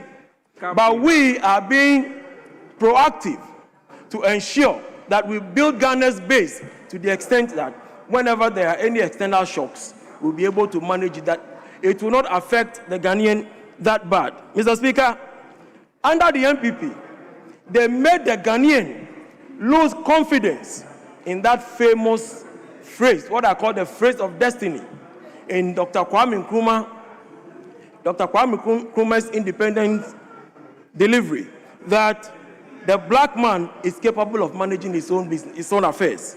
They made the Ghanaian lose so much hope that the Ghanaian thought, no, we blacks cannot manage our own affairs. But today, thanks to His Excellency the President, John Dramani Mahama, who has brought hope to the lives of the Ghanaian, who has made sure that MMDAs are receiving whooping amounts of monies they haven't seen in decades. Today, the Ghana Medical Trust Fund that he's referring to has come to stay. But Mr. Speaker, if they knew that this is how bad NCDs is affecting our people, what did they do during that times? Today, as we speak, 6 new regional hospitals are being built in the regions they created and left the people to suffer. Mr. Speaker, today, the La General Hospital is being built. Mr. Speaker, today, Mahama Care is here to save lives. Mr. Speaker, Nkoko Nkiti is also here to stay. We will develop this.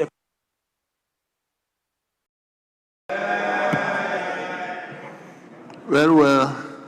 Let's now turn to Honorable Shirley Chi. Shirley, you have 5 minutes. Thank you, Right Honorable Speaker, for the opportunity to comment on the State of the Nation address delivered to this Honorable House by His Excellency President John Dramani Mahama in fulfillment of his constitutional obligation. Mr. Speaker, the President stood in this House and declared that Ghana is back, that Ghana is working again and is open for business. With respect, Mr. Speaker, Ghana is not working for everyone, as the President would like us to believe. In fact, Mr. Speaker, the many of us that identify with our cocoa farmers and their dependents, the rice, the cashew, the maize farmers, and all other farmers that are struggling to sell their produce, even at Donkome prices. Mr. Speaker, the many people that were laid off when this government took office, Mr. Speaker, the youth that are unemployed out there are all feeling that Ghana is regressing. Mr. Speaker, today, doomsday is gradually creeping back.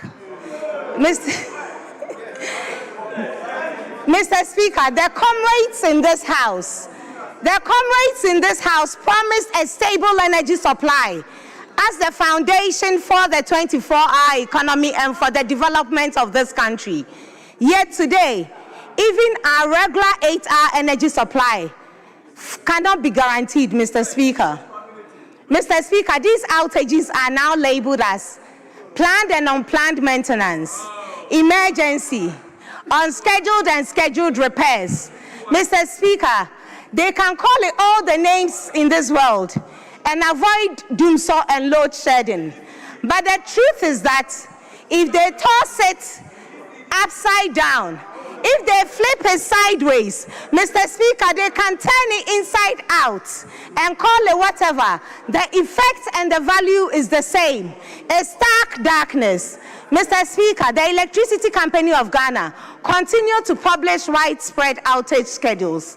Mr. Speaker, how can a 3-shift, 24-hour economy survive when a 1-shift cannot rely on uninterrupted power? Mr. Speaker, as if these outages are not bad enough, today we have electricity tariffs that have cumulatively increased to about 28%. Mr. Speaker, today prepaid meters deplete faster than Usain Bolt. Mr. Speaker, how can you tell me Ghana is working again when we cannot have power?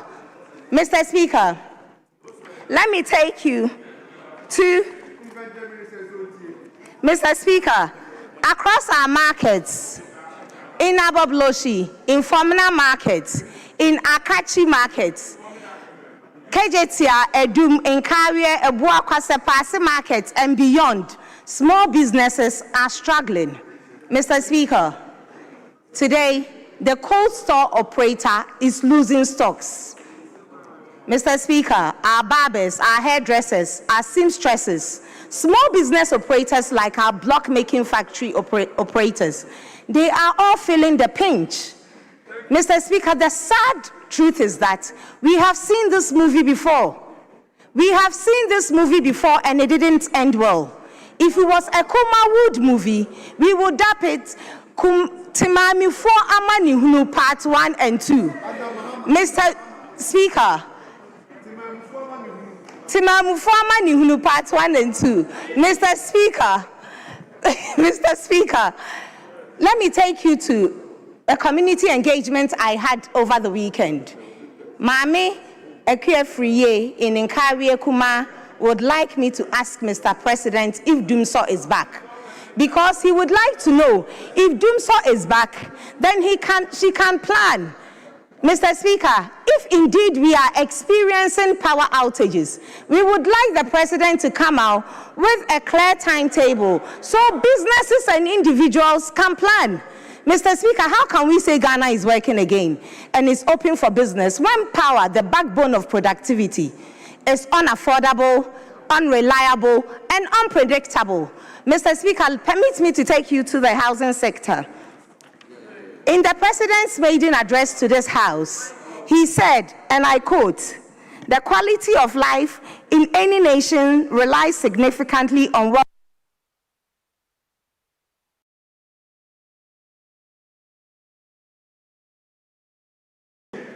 Well. So, Honorable Tezawuni is not here, cannot find her here. So, let's turn to Honorable Professor Dr. Ayin Sudankwa. Honorable, you have 5 minutes.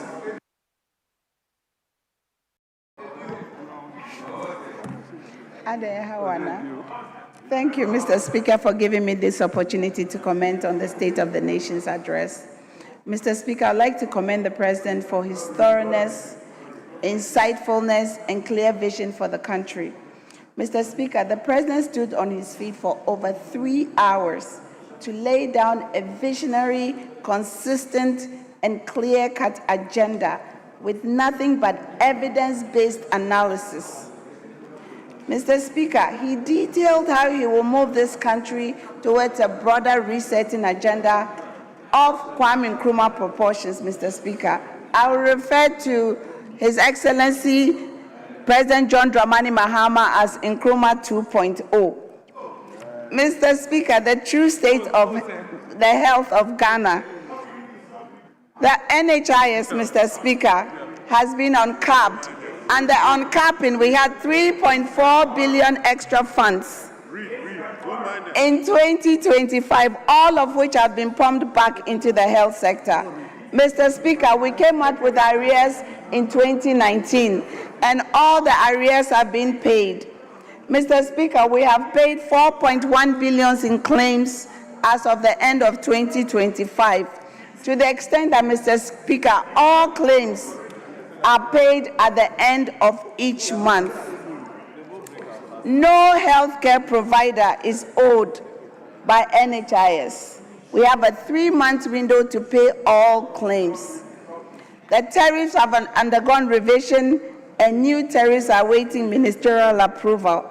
Mr. Speaker, when it comes to Mahama case, Mr. Speaker, the Mahama case was set up because 43% of Ghanaians, all death mortalities in the country, was based on non-communicable diseases and cancers and other rare conditions. Mr. Speaker, Mahama Cares was started in September 2025, and it has been fully implemented. Mr. Speaker, the Mahama Cares has done the patient support programs for all non-communicable diseases, including prostate cancer, breast cancer, colon cancer, cervical cancer, and other cancers.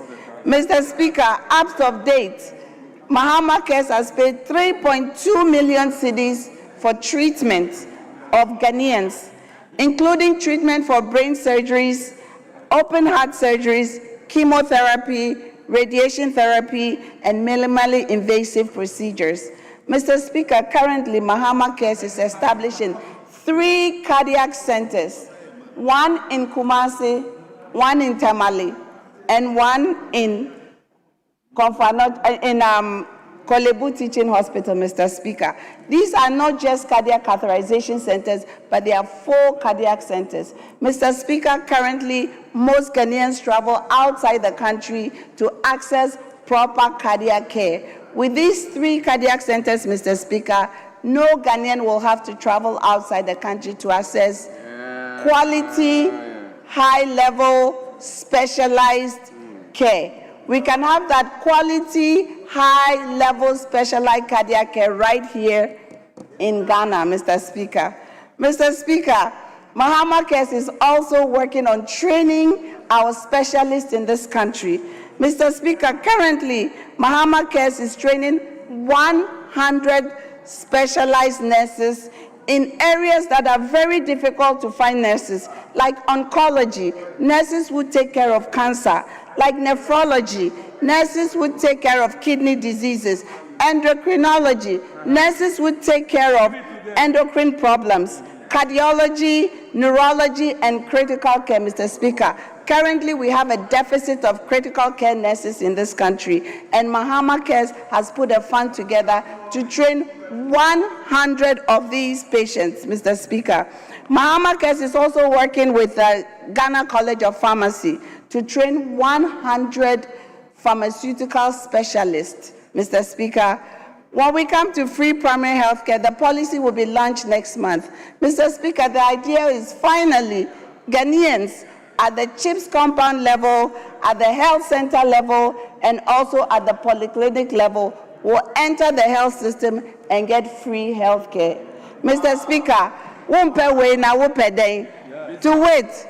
If you don't like this, what else? What is better? Mr. Speaker, Mahama, President JM has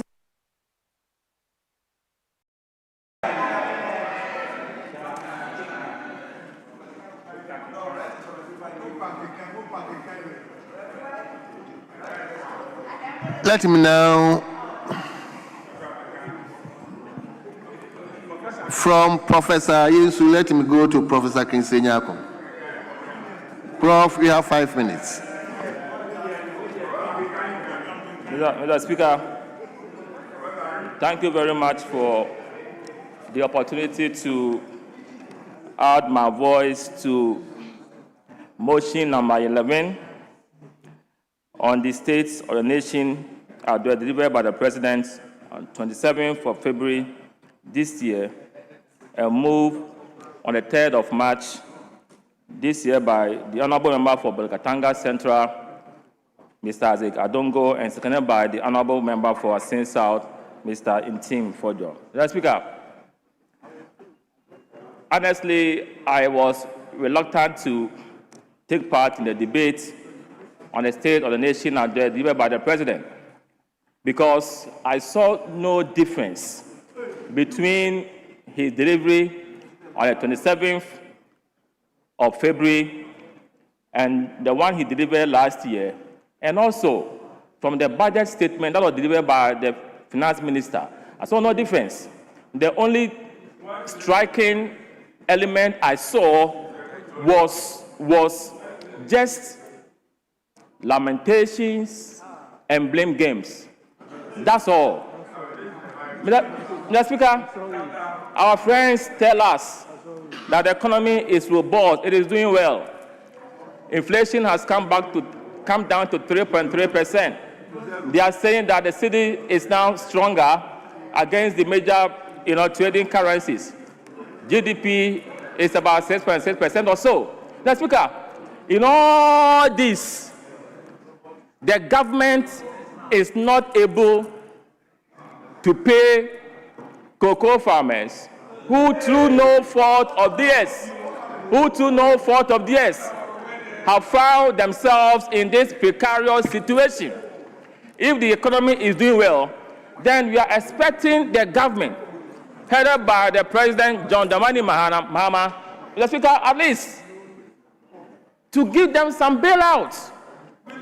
That will suggest that he is a president who thinks about the people and the economy is doing well. Mr. Speaker, far from that. Mr. Speaker, they promised us that we're going to create jobs, that jobs were going to be easy for the Ghanaian youth. Mr. Speaker, where are the jobs? The president told us that he's created about 1 million jobs, but the record showed that is not the case. The Ghana Statistical Service gave a figure of 330,000. Mr. Speaker, what he failed to tell us was to indicate to us the various sectors how much employment have been created. That was not done. The productive sectors of this economy are struggling. You go to the agricultural sector, the Speaker, they cannot even create jobs. And now Kufuor and Dr. Bawumia created jobs, and we saw the jobs. All the interventions that were created, Mr. Speaker, created some jobs. Mr. Speaker, the free senior high school policy gave over 100,000 jobs to the Ghanaian. Mr. Speaker, the ambulances to the constituencies also created jobs. Mr. Speaker, the national ID cards, the Ghana card, Go to every district. They created jobs. The drone delivery system, they created jobs. Mr. Speaker, all our interventions created jobs. The NDC administration and that John Dramani Mahama cannot even create jobs. And they told Ghanaians that they're going to do 133. Where is the 133? Over a year, 15 months in office, where is the 133? Mr. Speaker, there is none. There is nothing. I asked myself, when Ghanaians were clamoring for John Dramani Mahama, were Ghanaians thinking that I was going to do something different? Were Ghanaians thinking that John Mahama that we saw between 2012 and 2016 was capable of creating jobs? I sit down and I laugh. Because this man, with all due respect, doesn't have the capacity to create jobs. Doesn't have it to create jobs.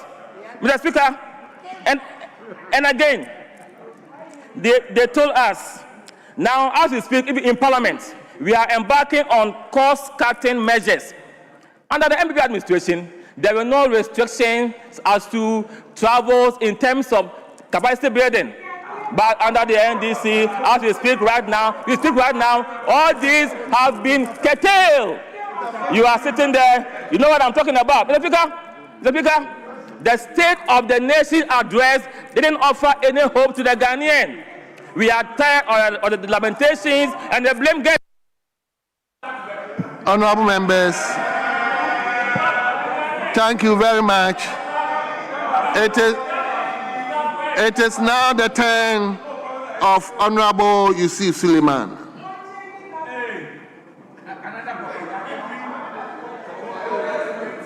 Honorable Member for Bali Bambo, you have 5 minutes. Mr. Speaker, it is rather unfortunate that this time is not an ideal time for me to debate. I say so because yesterday we made an appeal that we'll be having a Muslim program around this time. It is time for me to break my fast, and it's time for me to join my colleagues to celebrate the 9th of power. And so, regrettably, I'm unable to debate. Thank you.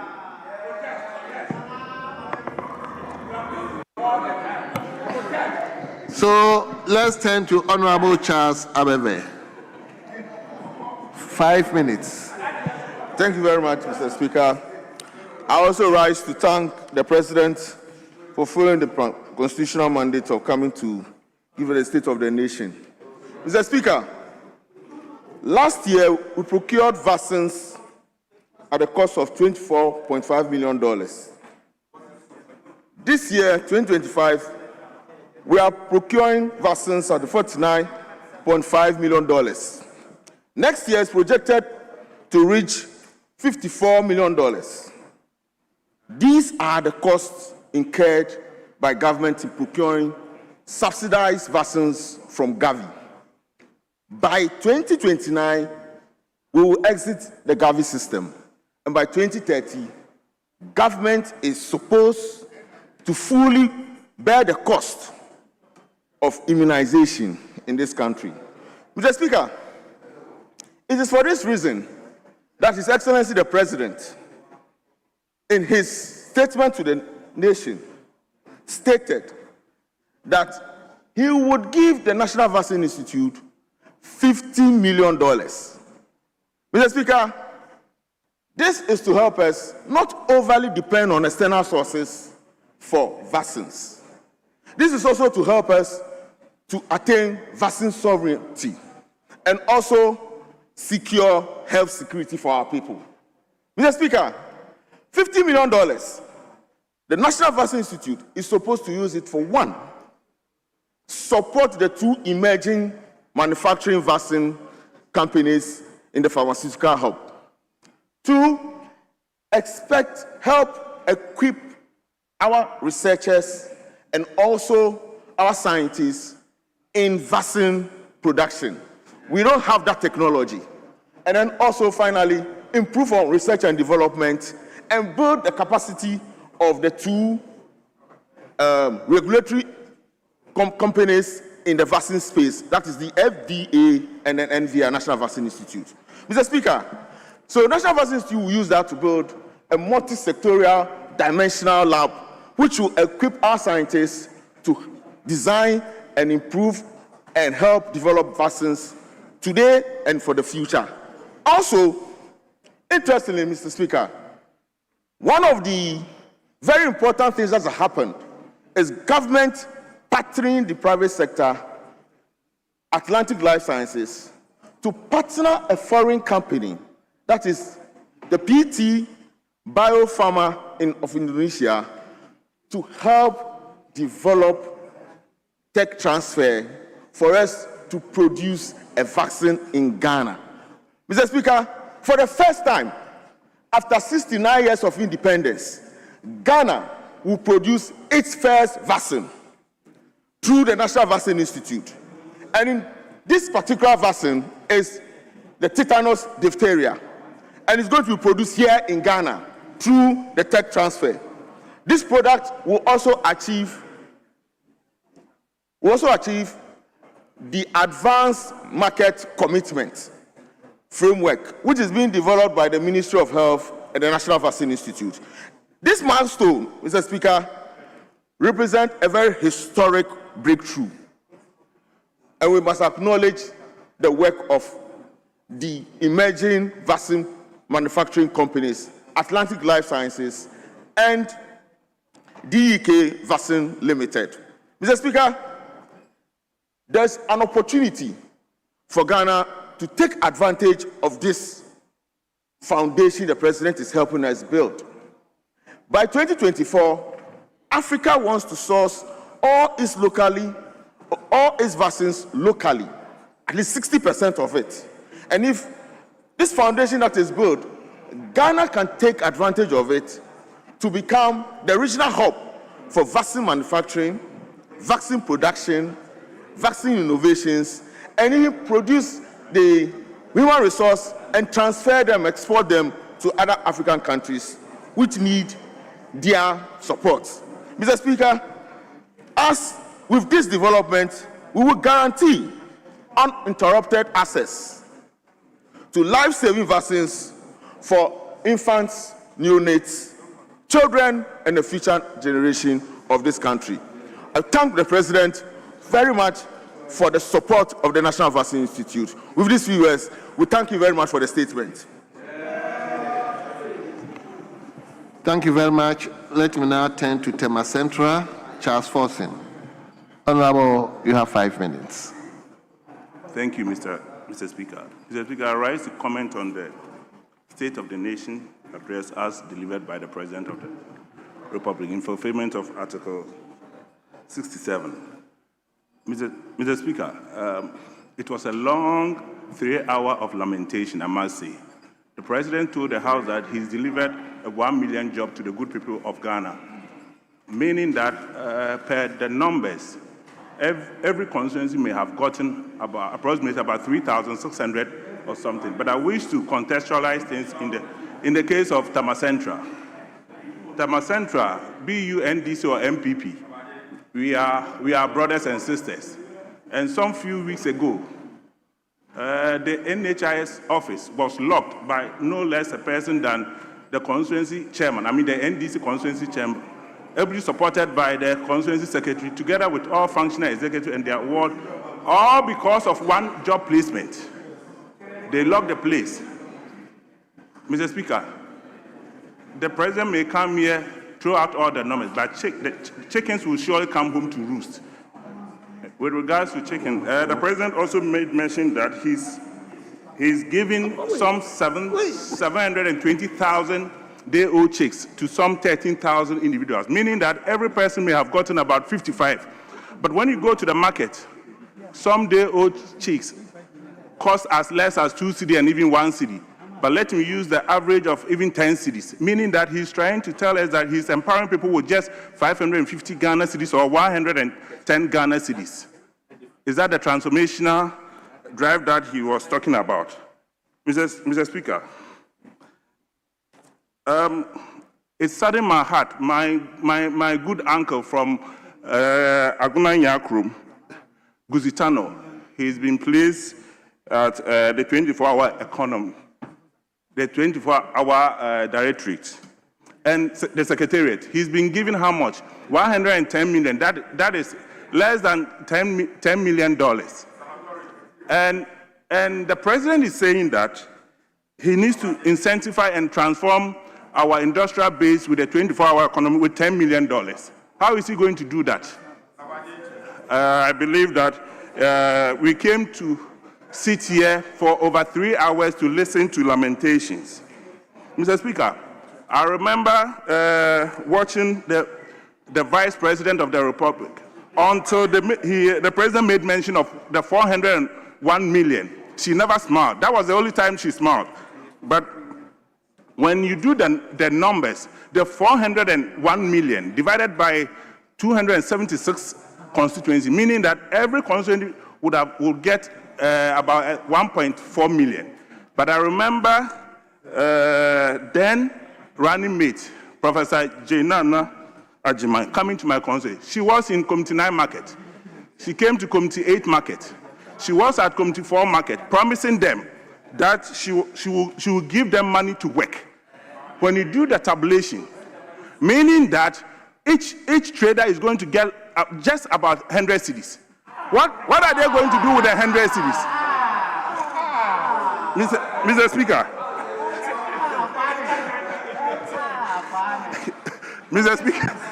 Mr. Speaker, the president also touched about the ORA.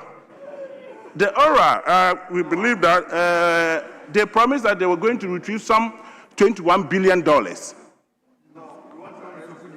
$21 billion. He came here saying that they've gotten some 600 million, which is about 0.25%. Who paid? Is it from the Dufour's case or what? Is it from the Dufour's case? Is it from the Dufour's case? Mr. Speaker, about the Galamsey. The Galamsey, I believe. Hello, Mr. Speaker. Mr. Speaker, I believe that with the Galamsey, I believe this government is rather empowering the DCs and other NDC functionaries to destroy our water bodies and all our forest reserves. Now, Mr. Speaker, it will interest you to know that now cocoa farmers are chopping down the trees. The cocoa farmers are chopping down the trees because the president has motivated the cocoa farmers to sell their cocoa farm to Galamseyers. In that, the president doesn't want to pay them what is.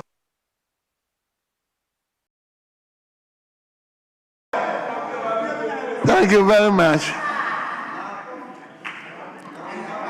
So, Honorable Abednego Bandin.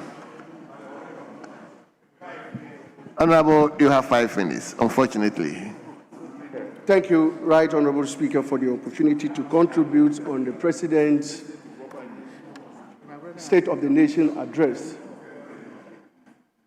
Mr. Speaker, let me focus on the telecom industry and demonstrate to you, Mr. Speaker, how the MPP government for 8 years ran down the sector in Ghana here.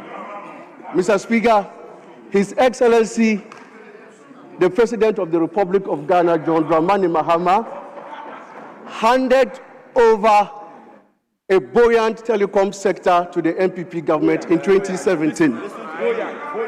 Mr. Speaker, we had 9 vibrant telecom operators in this country. And I can name them, if you have forgotten. We had MTN, that was doing very well. We had Vodafone, we had Airtel, we had Tigo, we had Glo, we had Expresso. For broadband, we had Surfline, we had Broadband Home, and when we had what? Blue Telecom. In all, there were 9 and they were doing very well. But for 8 years, your government ran down the sector, leaving us with only 3 as of today. Mr. Speaker, today, data and voice has improved in terms of value. Ghanaians pay less to access data and voice comparatively to other countries. For example, I can take you to Kenya, South Africa, and Cote d'Ivoire, where we pay less in voice and data compared to the time that the MPP was in government. Mr. Speaker, since 2017 till date, we have about 4.5 million Ghanaians living without telecom connectivity. For 8 years, the MPP projected to build about 2,016 telecom cell sites. I can tell you, Mr. Speaker, that they only managed to build and activate only 9 cell sites in the whole country. Mr. Speaker, out of the 2,016 cell sites, we have been able to build 1,561. Out of the 1,561, we have activated 1,441. And they are operational.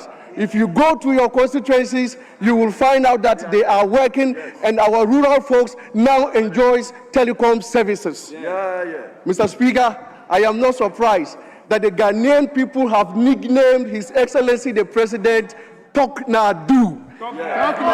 Yes, because he doesn't only speak. When he promises, what does he do? He delivers. Mr. Speaker, the war between US, Israel, and Iran is about 2 weeks old. If it was in the MPP era, today we would have been saddled with excuses, telling us that it is because of COVID, it is because of what? Russia, Ukraine. They would have lined up their communicators from the constituency to the president to lament about the war in Iran. Ghanaian economy is still so resilient and working. It's still buoyant. Mr. Speaker, let me say that they decided to re-register our SIM cards. And for 8 years, it was saddled with fraud. Ghanaians had to wake up, there were long queues, and they ended up giving us inaccurate data. Biometric enforcement has been very poor. So that is why we are going to do another SIM card registration.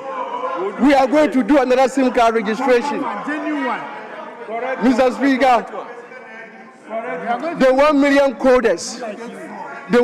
coders, thousands of Ghanaian youth have already been trained, and we are looking to train about 400,000 more before the end of our tenure.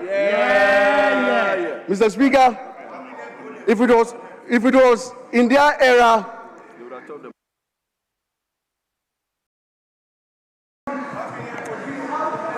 Thank you, Chairman. Thank you so much. Let's now move to Honorable Colonel Damoa.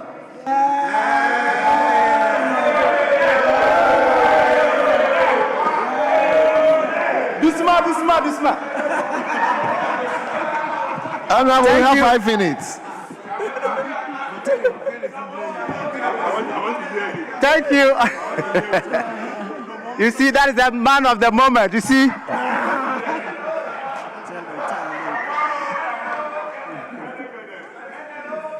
Thank you, Mr. Speaker. His Excellency the President came here. We had high hopes for him, and he addressed some of the issues critically facing the country. But the major ones, unemployment. Unemployment is a very big issue in this country. And when we talk about unemployment, we are dealing with the public and the private sector as well. And the public sector engages a lot of our people than the public sector. So the expectation is that more emphasis will be put on the private sector. And we know that agriculture is the backbone of this economy. And you talk about agriculture, you cannot forget about cocoa. The cocoa industry is the one that has kept this country all this while. Now, I have a constituency that has predominantly cocoa and cashew farmers. So anything that affects cocoa affects my people. And this year, unfortunately, cocoa farmers have been overtaxed more than any other group of people in this country. If you have a whole 1,000 taken from your money for a bag of cocoa, then I don't think that the GRA people can talk about any unfair taxation more than what has happened to cocoa farmers. Now, we were expecting that with the establishment of the African Continental Free Trade Area, more emphasis will be placed on providing industries that will help in promoting trade. Trade promotion, African Continental Free Trade Area, we have the headquarters in Accra. So what we want is that we should encourage more people to engage in activities that will help us to produce enough for our local consumption and for export. The facilities that the African Continental Free Trade Area has provided requires that we do more in our country so that the rules of origin will help us to enjoy the benefits of this important trade agreement. Unfortunately, that is not what is happening. And I think that if we don't do that and we continue to depend on imports, our economy is going to sink as we are seeing. We want the president to put more emphasis on local production. It can be in agriculture, it can be industry, it can be manufacturing, whatever. That is what we expect the president to do. Mr. Speaker, His Excellency talked about retooling the security services, especially the Ghana Armed Forces, and I was pleased about that. We are going to have aircrafts, we are going to have armored personnel carriers, we are going to have patrol vessels and all that. But my caution, we want quality equipment for the Ghana Armed Forces. There were times that we were having peace support operations in La Côte d'Ivoire, Bonduku. And between 2013 and 2015, the armored personnel carriers that were bought, which were to be sent to Bonduku, got broken. The brand new ones got broken down between Brekum and Genjene, and they were there for one more week than they were expected to be there. Certainly that wasn't the right thing. So the Ghana Armed Forces expect retooling, but they want quality aircraft, quality patrol vessels, and quality armored personnel carriers. Then about pensionable emoluments. Now, our soldiers who go on pension are supposed to be paid their gratuities and their monthly pensions.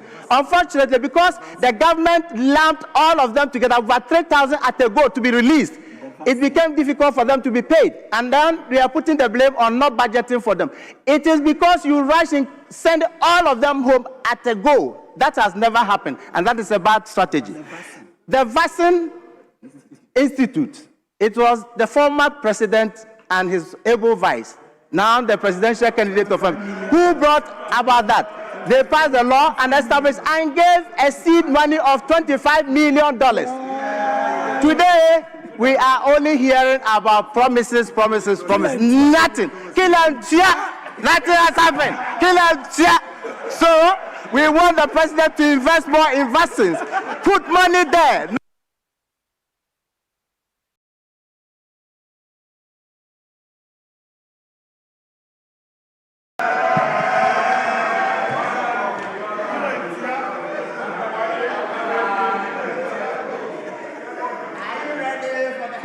Canada Moa. I didn't know that you can be energized like that.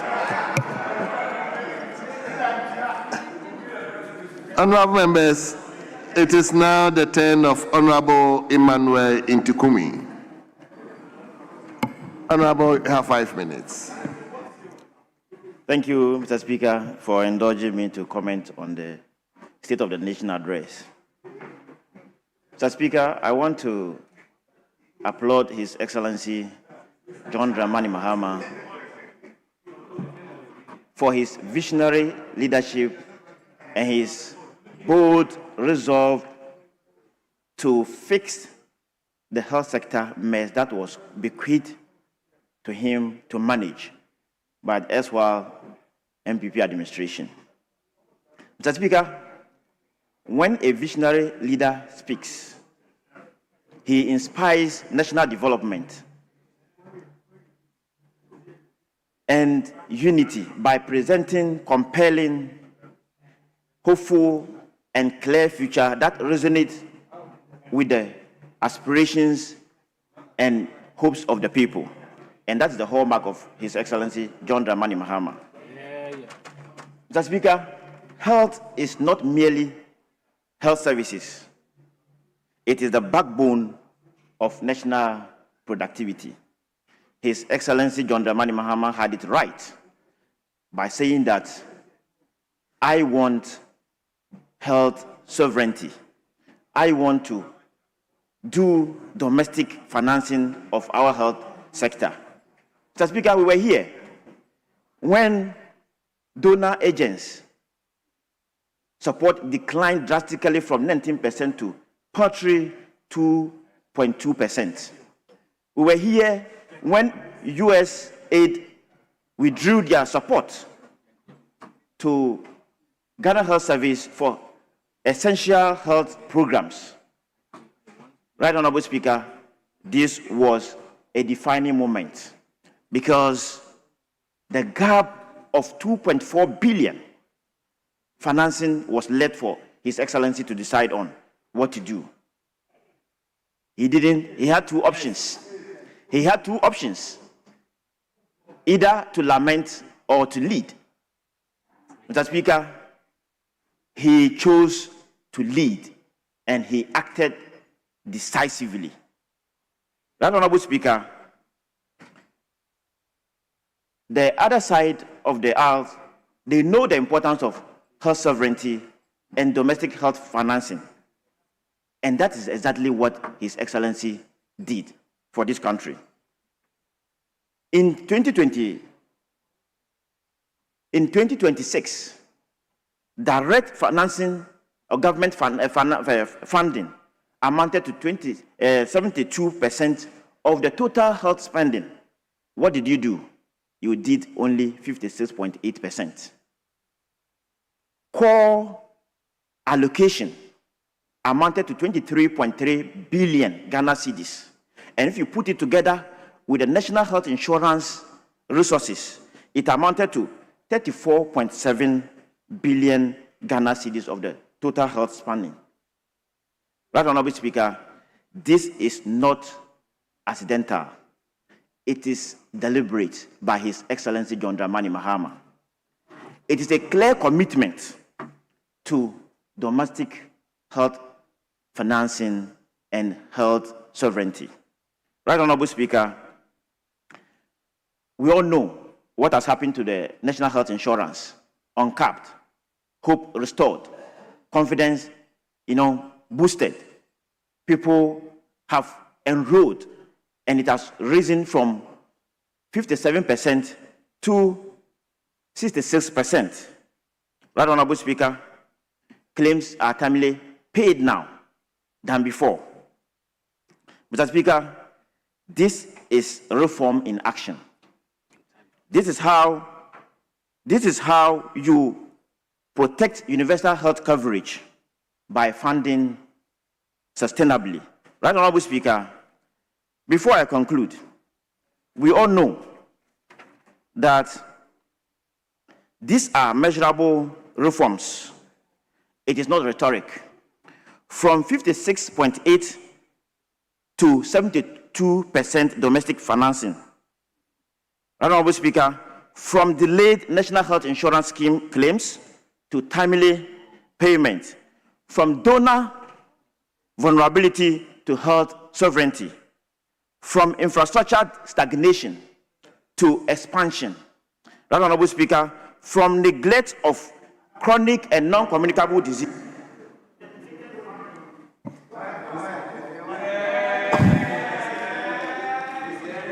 Thank you very much, Emmanuel.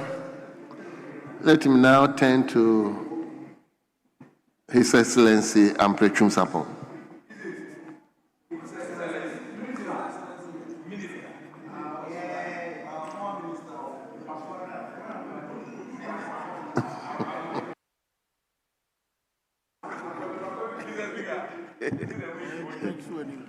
Mr. Speaker, thank you very much for the opportunity to contribute to the President's State of the Nation address. Mr. Speaker, President Mahama is somebody I admire on the quiet. Unfortunately, on the day he gave his State of the Nation address, I ended being very disappointed. Disappointed because I was expecting him to speak and speak clearly on certain matters that have profound influence on the lives of Ghanaians and the Ghanaian economy. One is to do with the cocoa industry. I am a cocoa farmer. So what happened? Foreign affairs to cocoa farm. See the correlation. Exactly. I am a cocoa farmer. So what happened in the cocoa industry is something that is affecting my pocket, my well-being, my tomorrow, my health, that of my family, and that of my immediate neighbors. So I am a very worried and a troubled man when it comes to the cocoa industry and the way President Mahama has been handling it. The second one is to do with Galamsey. Galamsey because of the serious and terrible effect that Galamsey is having on the lives, the future, and the well-being of Ghanaians. I am a bit troubled because the NDC came into government on the back of Galamsey. If you go to all the Galamsey areas in Ghana as we speak, about 90% have MPs from the NDC because they were to sell a story that MPP were leading the charge in the Galamsey industry and destroying the environment, the forests, and the water bodies. Called the constituents, bought into it, voted for NDC, and they came, and unfortunately it's like the changing of the guards. Now the NDC apparatchiks have taken over the Galamsey business. Well, earlier on, we were accused. When we were in government, we were being accused of leading the charge in the Galamsey industry. Fortunately or unfortunately, with the changing government, having used it as their weapon, now they are the ones in charge. Their MCE, MMDCEs are the ones leading the charge in the various constituencies and areas. And they are also even using the drip machines. The drip machines to actually go and do the business. We were expecting that, having said all that they said during the last term, the president was, during his State of the Nation address, was going to outline some practical, achievable measures to arrest the Galamsey menace. Unfortunately, it did not happen. Now, what is happening? The Galamsey is also affecting the cocoa industry, which is so dear to my heart. So the cocoa farmer has been given a double whammy slap. One, they are losing their cocoa farms to Galamsey, and then two, the government is also cutting down on the little money that they are getting for the small cocoa acreage that they now farm on. That is my greatest disappointment. I am hoping that in the next 2.5 years, that the President Mahama is actually going to take a serious look at the cocoa industry and then the Galamsey menace to make sure that he brings some good relief to the lives of the many farmers in this country.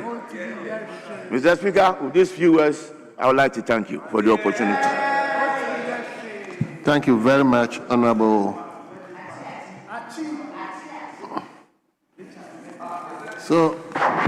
So,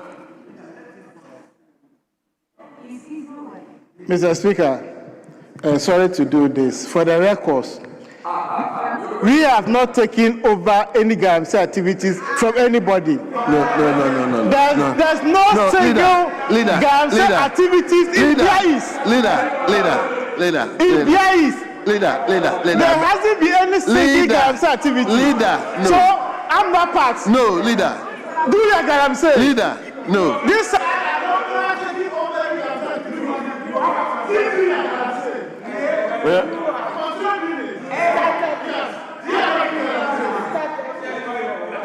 And you are using the drip machines. Mr. Speaker. You are even renting them out. I have a video here of my MC Can you put renting off drip the mic? Honorable leader, please. If a member says anything you are not, rebut it when you get the opportunity. Other than that, we need to move on.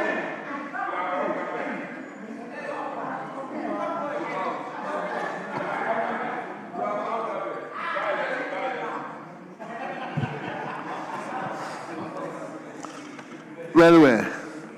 Let me now move to Honorable Kofi Nko. Kofi, you have the floor now. Right, Honorable Speaker, I'm very much. Speaker,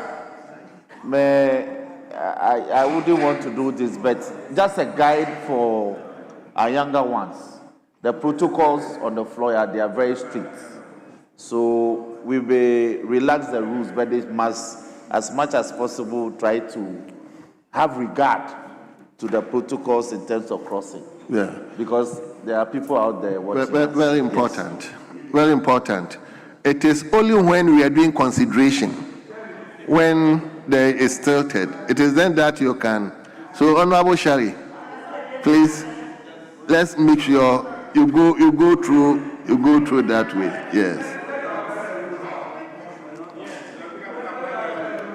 Thank you very much. So, Honorable Kofi, you have the floor now. Thank you, Right Honorable Speaker, for this profound opportunity to add my voice to the State of the Nation address, ably done by His Excellency John Dramani Mahama. Right Honorable Speaker, I believe that His Excellency himself summed everything up in his speech. So, Right Honorable Speaker, I refer to page 53 of the SONA. In his words, he said, Right Honorable Speaker, I read, Mr. Speaker, the state of the nation is resilient. The state of our nation is renewing.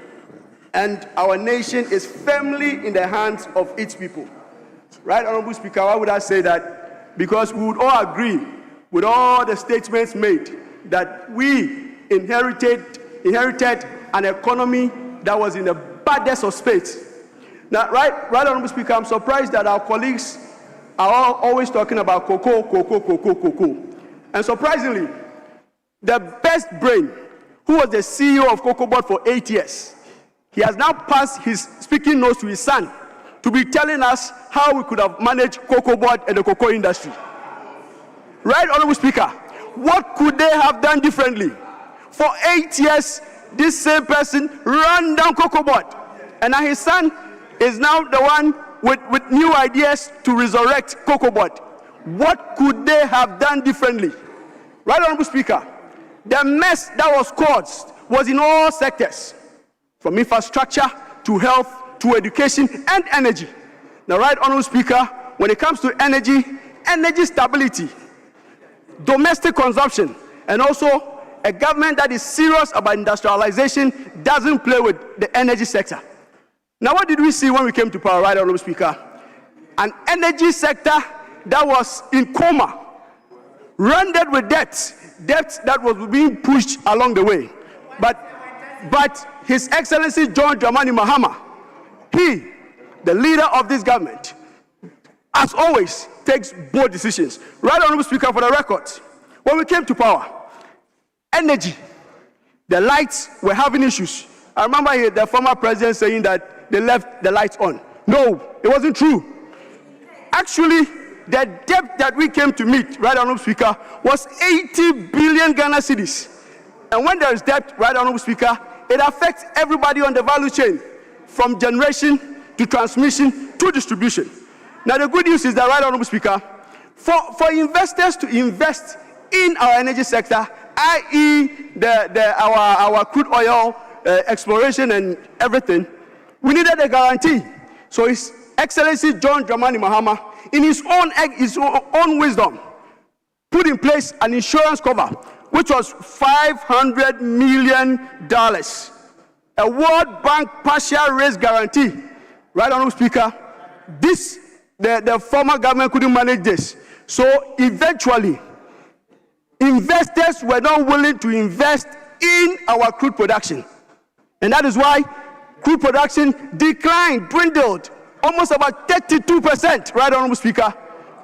But I can say on authority, right, Honorable Speaker, that as at December 2025, this government, led by His Excellency John Dramani Mahama, right, Honorable Speaker, has paid everything, has settled the $500 million World Bank facility.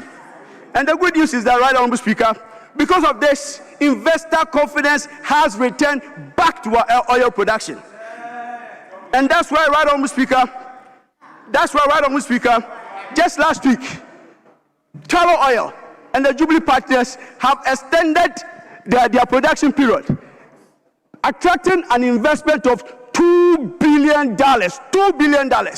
And right, Honorable Speaker, the good news is that this thing will lead to the drilling of wells, at least 20 wells. 20 wells means that, right, Honorable Speaker, there will be more gas to power our lights. There will be more gas for industrialization. Now, right, Honorable Speaker, what I'm so happy about is the intention, the commitment of this government to add value chain integration to our mineral resources. Because, right, Honorable Speaker, every ton of raw materials that we export, right, Honorable Speaker, we are exporting jobs, we are exporting our prosperity and our progress. VACO, for example, right, Honorable Speaker, for many years was just manufacturing, importing alumina and exporting aluminium. Now, a ton of bauxite, right, Honorable Speaker, sells for $40, but finished aluminium product sells for 5,000 Ghana cedis, $5,000. You can imagine, right, Honorable Speaker, just a value chain at VACO has added $7 million to production of cables, and that is.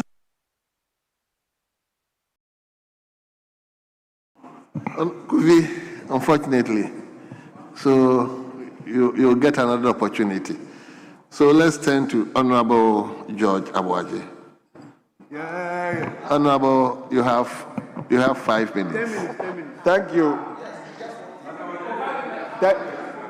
No.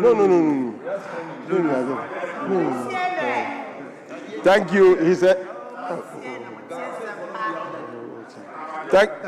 Thank you, Right Honorable Speaker. I thank you for the opportunity. Mr. Speaker,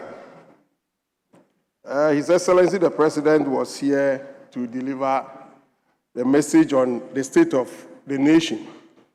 Mr. Speaker, to this august house. But Mr. Speaker, the right state of the nation in this country is joblessness, which everybody is aware. And I'm surprised that my colleague Noko was talking too much about $2 billion oil, 700 million and so. But Mr. Speaker, in his constituency, that is the enclave, the Nzema enclave, there's been a petroleum hub entity that has been established in this country. This petroleum hub needs only 300 million cedis, 300 million cedis for them to start operation. These investors, Mr. Speaker, investors are looking for land title for them to invest. And they need 300 million, but this government is able to raise 300 million to go and buy sanitary pad. Whereby this enclave will employ not less than 800,000 Ghanaians when it's established. But we are able to buy sanitary pad. That is the state of the nation, the rare state of the nation, to be able to raise 300 million to go and buy sanitary pad. Instead of paying compensation to the landowners for investors to be able to have land titles, we are not able to do it. Mr. Speaker, this is the rare state of the nation. Mr. Speaker, and again, the President in his State of the Nation in 2025, Mr. Speaker, with your permission, I read. He said, the energy sector, I read, Mr. Speaker, with your permission. He said, over the last 8 years, the outgone MPP administration has left the Ghanaian people and energy sector burden with a staggering 70 billion cedis debt as of December 2024. But, Mr. Speaker, in the State of the Nation in 2026, the same president in this House said the energy sector was burdened with a staggering 80 billion debt. 2025. Which is which? He said 70 billion. 2026, he said 80 billion. Which is which? My colleagues, let us know. Yes. Why? This is what, it's not typo. This is what, Mr. Speaker, I find out. It's because they want to continue increasing electricity tariffs. That is why they are setting the mind of Ghanaians to know that, oh, there is debt we need to pay. That is why every year they are increasing energy sector debt. Mr. Speaker, now we have Usain Bolt meters. That is what we have in this country. Usain Bolt meters. Why do I say so? Mr. Speaker, in last year, this government increased electricity tariffs cumulatively to 28%. But, Mr. Speaker, in real term, we are experiencing about 50 to 70% increment. And this government is telling us that they'll be able to get more revenue from this sector. It's just because of this increment. It's not because of any efficiency. There's no efficiency in that sector. The wastage in that sector is still there. You guys are in your second year, and there's still wastage. If Ghana has to achieve energy security, we have to focus on wastage. That is the most important thing. Mr. Speaker, so in reality, they've not increased correction. Electricity correction has not been increased. But in reality, it's because of the Usain Bolt meter. That is why we are experiencing that. So the government must do that. This is the real State of the Nation address. Usain Bolt, and then money to Zuma Enclave for the petroleum hub to move on. This is what we want. Thank you, Mr. Speaker, for the opportunity.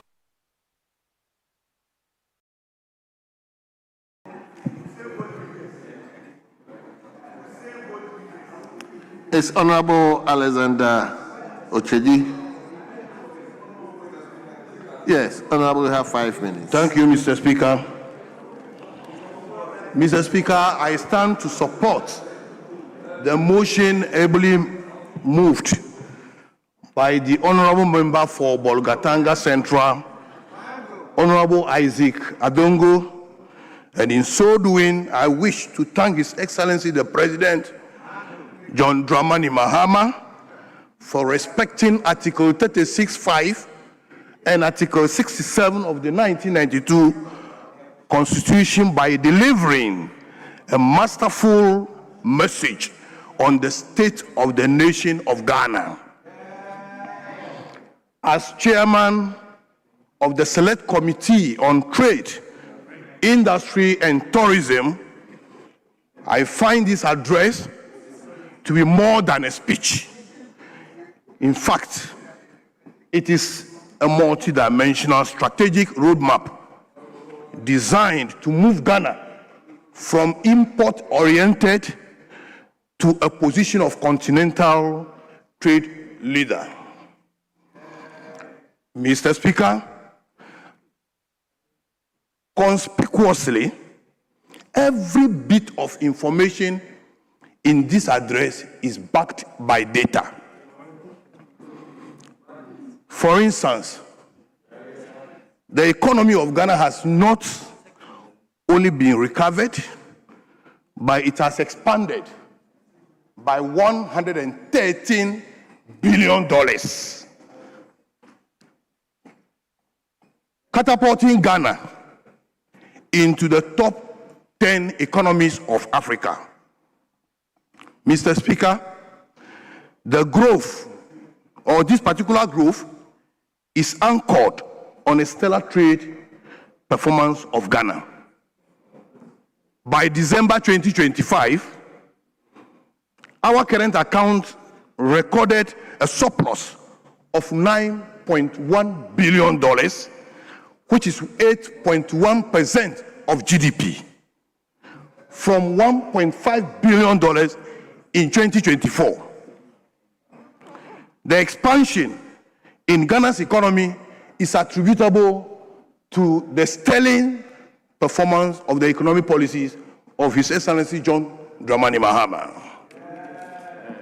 Mr. Speaker, the 9.1 billion current account surplus, representing 8.1% of GDP, indicates strong export performance and increased foreign exchange inflows, which is helping stabilize our city and reduce inflationary pressures.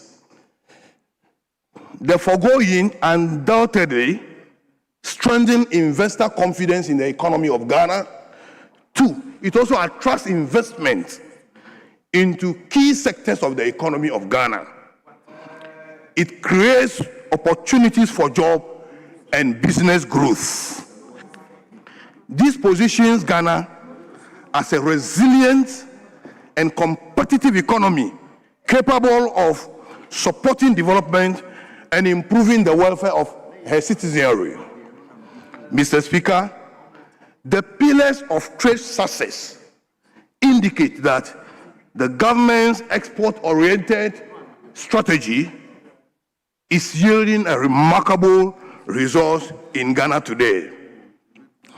Through the Accelerated Export Development Program, non-traditional export surged by 27.04%, generating $4.87 billion in 2025, whilst mining sector alone contributed $15.25 billion, accounting for 65% of total export earnings. Establishment of the Gold Board has strengthened gold sovereignty by formalizing small-scale gold exports. Increased recorded volumes from 63.6 tons to 103 tons, ensuring that the country's gold reserves support the national economy rather than leaking across borders. Thank you. Thank you very much, Honorable Alexander. So, honorable members, let's turn to Honorable Jerry Ahmed. Jerry, you are a leader. But unfortunately, you are supposed to use 5 minutes. Mr. Speaker, pardon me. 5 minutes. No, not leadership. Leadership, we agreed, is 15 minutes. You were not at conclave. We agreed it's 15 minutes. Honorable Achampo, you were not at conclave. Mr. Speaker, that's fine. I can deal with the 10 minutes. It's fine. Well. I'm just going by what has been provided me. Third members to do 10 minutes. Yes. You say leaders will do 15. So now that it's reduced to 5 minutes, you do the 10 minutes. Well. Honorable Jerry, 10 minutes. Mr. Speaker, thank you for this opportunity. Mr. Speaker, let me first start by with your permission, making reference to the biblical quotation, John 3:3.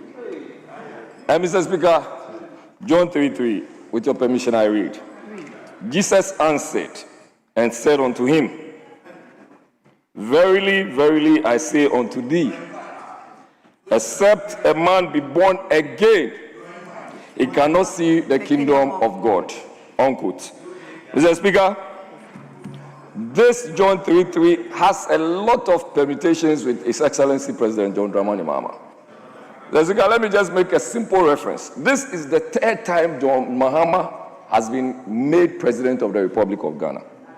So what it means is that he was president the moment President John Evans Atta-Mills died, whose demise and how it happened, we have not been able to respond to till date.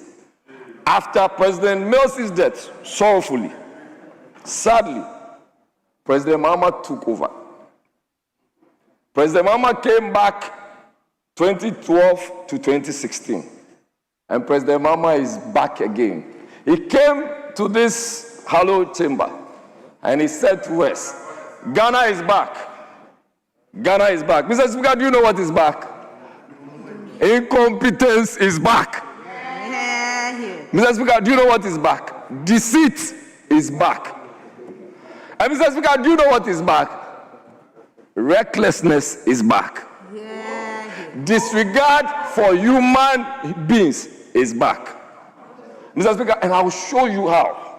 First of all, let's start with the cocoa farmers. Mr. Speaker, President John Mahama had the opportunity of canvassing for votes, and he did so at the nooks and crannies of this state called Ghana. He went all over the place. Had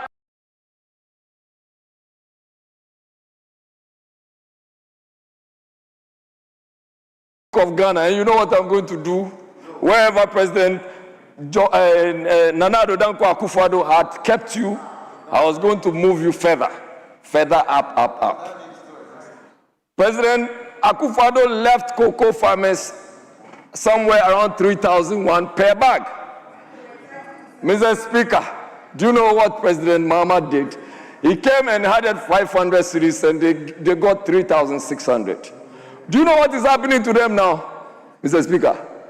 From 3,600, President John Dramani Mahama, sometimes the D sounds deceitful, has moved from 3,600 to 2,500, and he has reduced bag of cocoa just like they are doing the Hisense advert. About this to say, who? Mr. Speaker, what is even more painful? Mr. Speaker, what is even more painful is that in these current and modern times, the president had the effrontery, with all due deference to him, to tell cocoa farmers that he was going to sink boreholes. Mr. Speaker, in these modern times, you tell a cocoa farmer that is farming on an acreage of land, maybe 50 acres of land, that you do akakra, na ya sibohu, na mo busiono, mechanized system. Mr. Speaker, if my time will be saved, that is all important. He can take all the 15 minutes if he wants. Speaker, my brother Jerry Shaib, my dear brother, the second deputy minority whip, he said something that cannot be countenanced. It cannot. He knows that what he said offends 93(5) of our standing orders.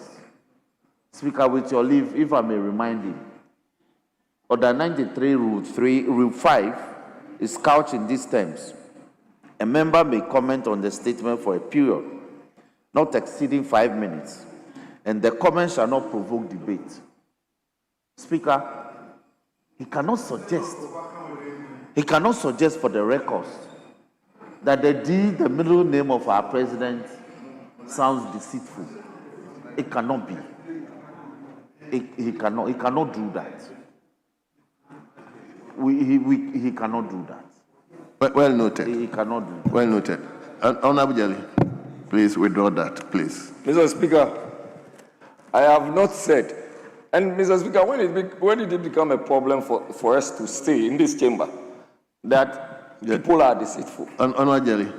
Mr. Speaker, if I can prove to the effect that you said A and you have not. Speaker, I am requesting that Speaker, withdraw I stick to your guidance. Yeah. Yes, and I ask that be withdrawn.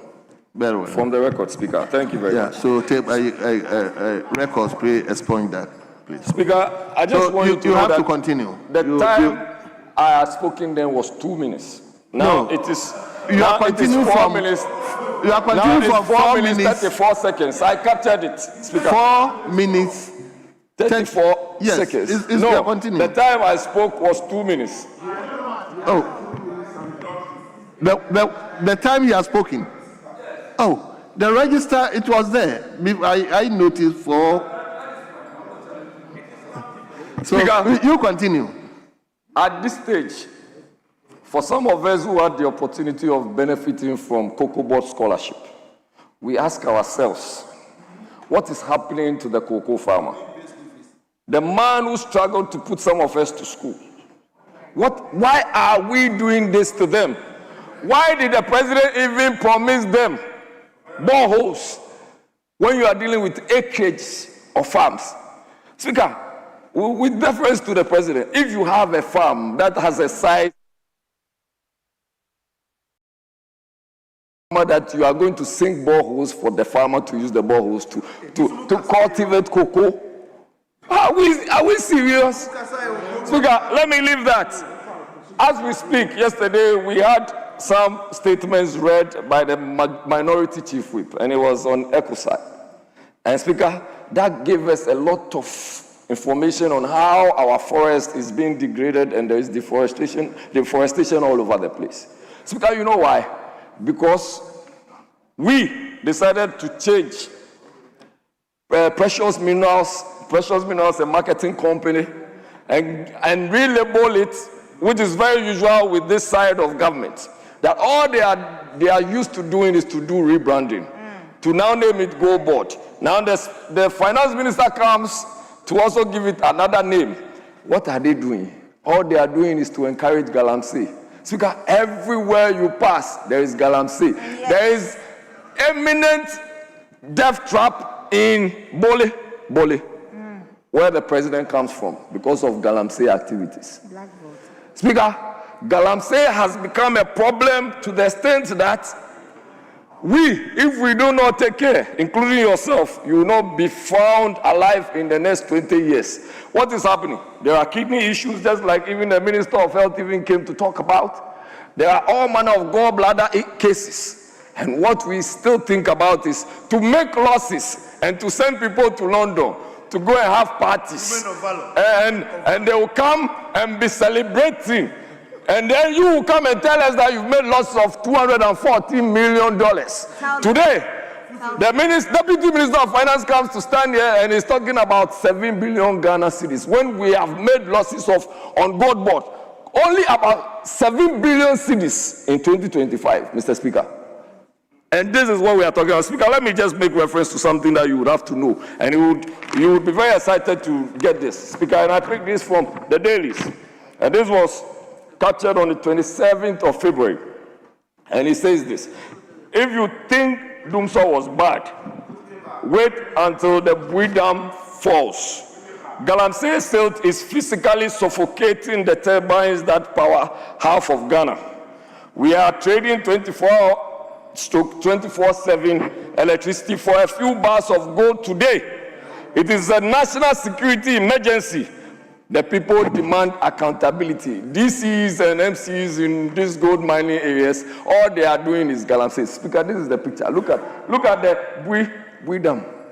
It is getting terrible. And all we think about is we mine, we sell the gold, we make losses, and then we send some set of women to London to go and chill with our money. Speaker, that is what is happening. This is the kind of settings we are dealing with. Settings everywhere, Mr. Speaker. Mr. Speaker, now, let me even give you some more, Mr. Speaker. Under the leadership of President John Dramani Mahama, Mr. Speaker, you know what has happened? The Bank of Ghana sold 18 tons of our gold that we have reserved for all this period. And Mr. Speaker, you know what they did? It amounted to $2.22 billion. Mr. Speaker, in just about 4 months, they have come back. You saw the reserves, and I watched the current Bank of Ghana governor giving an interview. And he said that to sell gold reserves amounted to we selling our future. He now got the opportunity and he sold the gold reserves, 18 tons. Mr. Speaker, look at this. Today, Bank of Ghana is telling us that they are going to buy the same 18 tons of gold. Mr. Speaker, listen to this clearly. For $3.4 billion. Hey! When you just sold it for $2.2 million. So you sell it, release it, you turn and come and take it. Who is taking the $1.3 billion profit they are making? Hey! Mr. Speaker, we are here today, we are talking about electricity tariffs. Electricity tariffs.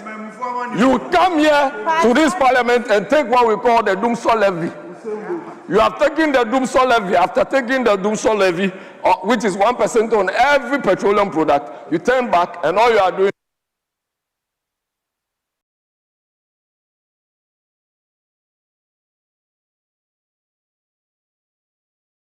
Mr. Speaker, let me even finish with this. Mr. Speaker, you know what happened? You know what? Thank you, Honorable Jerry. Honorable Jerry, thank you. Please. We make provision for it. Honorable members, I am not the timekeeper. Please, I am not the timekeeper. The point of order was part of so it was taken off. Please, I am not the timekeeper. I mean, once immediately.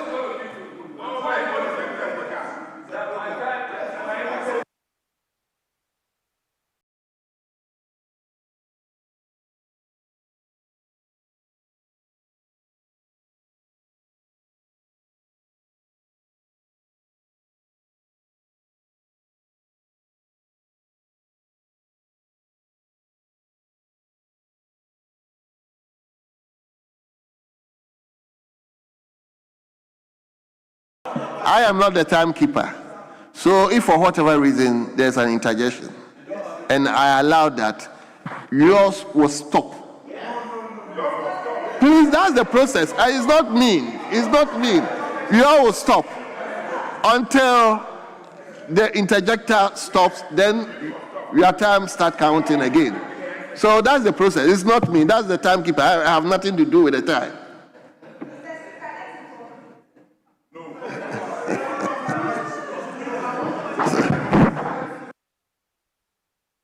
Honorable Jali, for whatever reason, I give you 1 minute.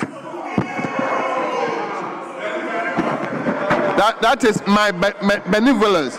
Please.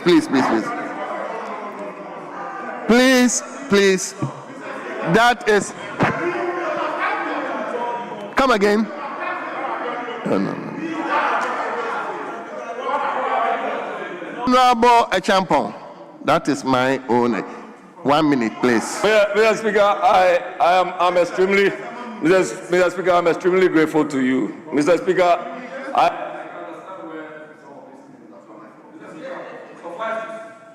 Mr. Speaker, suffice to say that I'm running up. I'll just bring the issue on unemployment. Mr. Speaker, I saw President John Mahama's post in 2020. When he had posted that people were removed from offices, from their jobs, from their employ. And this was not the right thing to be done. President Mahama takes over, and then he directs the chief of staff. Mr. Speaker, 51,000 people removed. Mr. Speaker, when you remove the 51,000 people, and Mr. Speaker, you know why I'm sad? I'm sad because the chief of staff has presidential ambitions. Oh, I want to cry. Honorable Johnson Asedu Nketia will not ask that Ghanaians be removed from office like this. Hey. Mr. Speaker, these are people who are suffering BPs and other issues. Thank you. So, honorable members, let me now turn to Honorable Joseph Appiah-Boateng. Honorable, you have 5 minutes.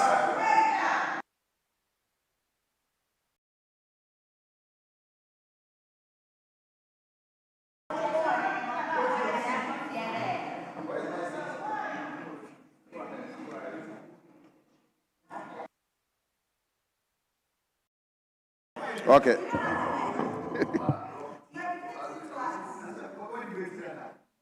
Thank you, Mr. Speaker. Thank you, Mr. Speaker, for the opportunity to contribute to the State of the Nation address, ably delivered by President Dramani Mahama, the President of the Republic of Ghana and Commander-in-Chief of Ghana Armed Forces, the gentle giant, the man with integrity, at least, if nothing at all, no one can tag him with drug addiction. Timekeeper. That's the kind of president that we have Timekeeper, now. his time is not reading. Why? Mr. Speaker, on February 20th... Hold on. Okay, so you paused my time. Hold on. 1 minute gone.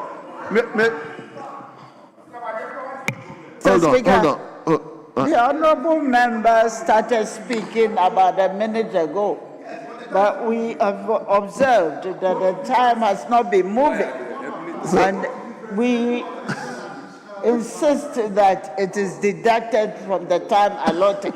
So he has about 4 minutes more. So let the timekeepers keep track of that one. Thank you. So, timekeeper.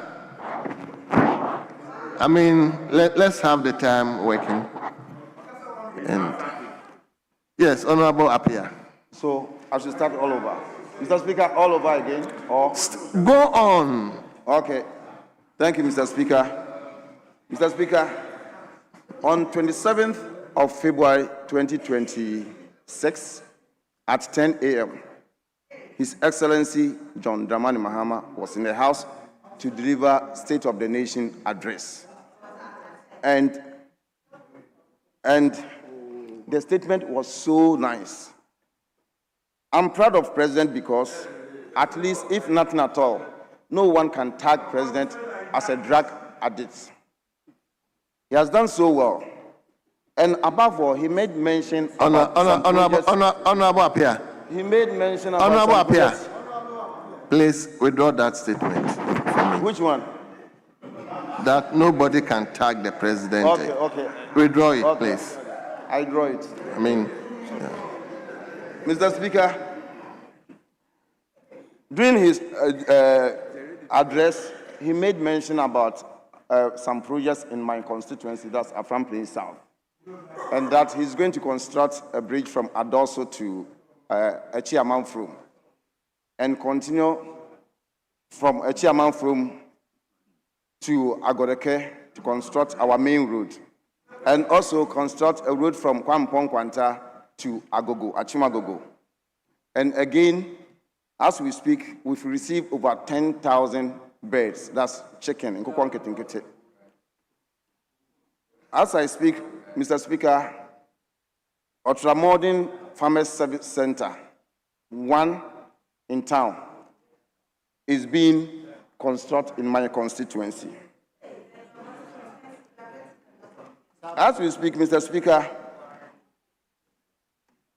President has given Afenyo-Markin South District Assembly over 18 million Ghana cedis. Elsewhere in 2024,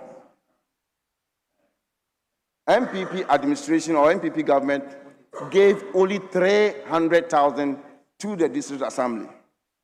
So President is working. I don't know why some of you still want to dishonor what the President is doing. Again, one will ask, why is it that you hate everything that President Mahama do? Anybody who goes against President Mahama is a nation wrecker. Yes, anybody who accuses him, that means we're a nation wrecker. Because, as we speak, common fund is not in arrears. You all can attest to that fact. NHIS is not in arrears. Get fund is not in arrears. Distribution of these assembly monies is not in arrears. Again, fuel prices has reduced drastically. Food prices has reduced drastically. You left a gallon of fuel at 90, now it's 50, so you are benefiting from it. So it has reduced drastically. No doing so, in the country. Now, as we speak, the exchange rate that you left at 47 now is at 15. So is that the reason why you hate him? Now, if you buy $1,000, you use 10,000 or 11,000 to purchase $1,000. At your time, we have to use 17,000. So you are making free 5 or 6,000. So if you don't like this, during your time, Ghana was being compared with Sri Lanka, Togo. Now, Ghana, you know the countries that they are comparing Ghana to. So please, sometimes, Mr. Speaker, I say this with no apology or whatsoever, that sometimes it's better to keep your mouth shut. For someone to think that you're an idiot than open your mouth for them to know that you are truly the one. That is what it is. Honorable Apia. Ghana. Honorable Apia. Honorable Apia. I beg of you. I mean, yeah, we draw that one as well. Anyway.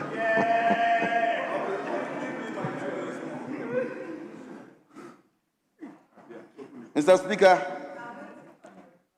under President Mahama's administration, there's no violence in by-election. We haven't witnessed any by-election that has caused violence. Under President Mahama's watch, assembly members are being paid every month. Under President Mahama's watch,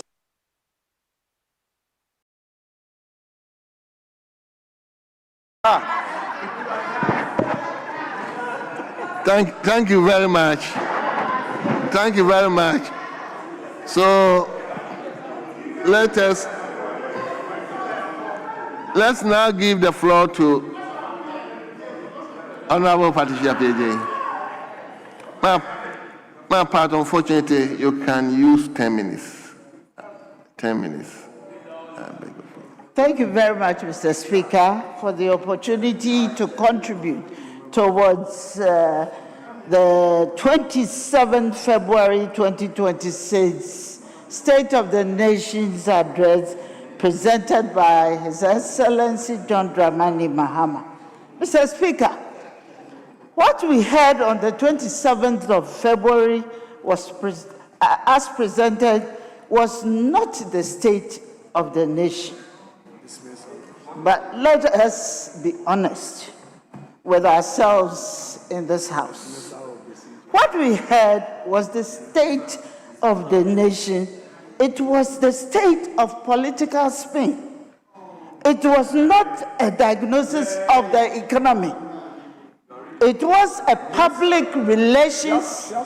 It was a public relations exercise wrapped in statistics and decorated with slogans. Yes. The address was heavy on optics, and it was light on outcomes. Heavy on slogans, light on solutions, heavy on applause lines, and then light on accountability. Mr. Speaker, governance is not a theater. Governance is delivery. And on delivery, the government is failing the Ghanaian people. Mr. Speaker, the president presented figures, but figures without dignity are meaningless. You cannot pay rent with projections. You cannot settle hospital bills with optimism. This government has perfected what is statistical governance, where numbers rise on papers while suffering rises on the streets. Growth without jobs is a jobless growth. Recovery without relief is rhetorical recovery. Mr. Speaker, the true state of the nation is measured not in statistics, but in the daily dignity of the Ghanaian people. Honorable Speaker, it is basic economics. When purchasing power disappears, markets collapse.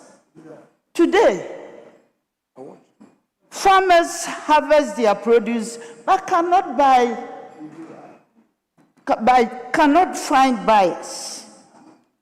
Market women sit from morning until evening and return home with unsold goods. Mr. Speaker, just this weekend, I was at a funeral and I met a market woman, and he came to tell me that when you go to Parliament, let everybody know that we go and sit at our shops and nobody even enters to buy. And this is the state for which the president is projecting to us as Ghana has come back economically. Honorable Speaker, small businesses are quietly collapsing. Small businesses, they are quietly collapsing. The informal sector, which employs the majority of our people, is suffocating. That is the true state of our nation today. Low inflation driven by weak demand is not economic success. It is economic distress disguised as stability. Mr. Speaker, the real state of the nation is outside this chamber. It is in traders battling with transport hikes, youth battling unemployment, SMEs are battling high interest rates, families battling utility tariffs, electricity bills are rising, fuel remains volatile, transport fare keep on soaring, increasing by the day. Rents in our cities have become unbearable. This is not an economic transformation. This is economic suffocation. The government promised a reset. What Ghanaians are experiencing is economic fatigue. This government preached austerity to the Ghanaian people, but where is the shared sacrifice? When citizens tighten their belts, the government losing its own. We continue to witness bloated bureaucracies by establishing all manner like the 24-hour economy authority, expanded presidential staff, excessive appointments, administrative extravagance. Mr. Speaker, this is not fiscal discipline. This is hypocrisy. Leadership must lead by example, not assumption. Mr. Speaker, electricity tariffs have increased by 30%. We cannot buy. The president spoke proudly about agriculture, but farmers across the country tell a different story. Farmers struggle. High fertilizer costs, limited access to credit, inadequate irrigation, post-harvest losses. That is what we are experiencing now. And this is the true state of our economy. We have experienced cocoa head cut. Farmers have their produce, and unfortunately, nobody is buying. The government is not purchasing. What are we experiencing? Mass dismissals. 51,000. And the only woman who had been in office when we speak of affirmative action, that woman have been sacked. And it is very sad. I'm talking about the Chief Justice, Justice Tokono, at this point in time. This is how... Sit down. Sit down. Please stop your thing. Stop it, my part. Stop it, my part. Stop it.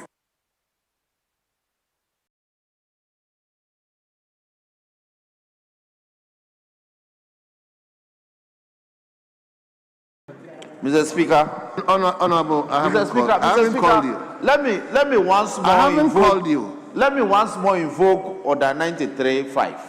You see, the comments of a member must not provoke debate. She makes the point that the only woman in office. It cannot be accurate that the only woman. Oh, you see, the ex-CJ, was not the only woman in office. She's ex. Which court? The ex-CJ. So, Mr. Speaker, my big sister could go ahead and make a point.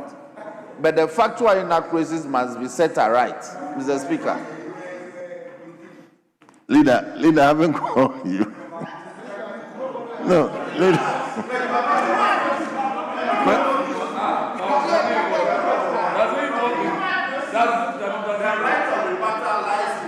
Leader, if you speak tomorrow, you.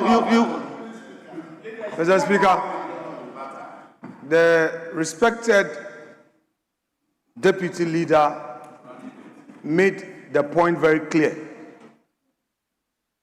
that this government dismissed Justice Arabes Abatokonu. It's a matter of fact. Leader. It doesn't matter. Forget that. You are not here to mark grammar. Leader. You are here to mark the facts. Leader. Mr. Speaker, I beg of you. We are not here to do English. We are here to present the fact. You sacked the woman. It was a political decision. Instead of creating jobs. It's inconsequential. It's inconsequential.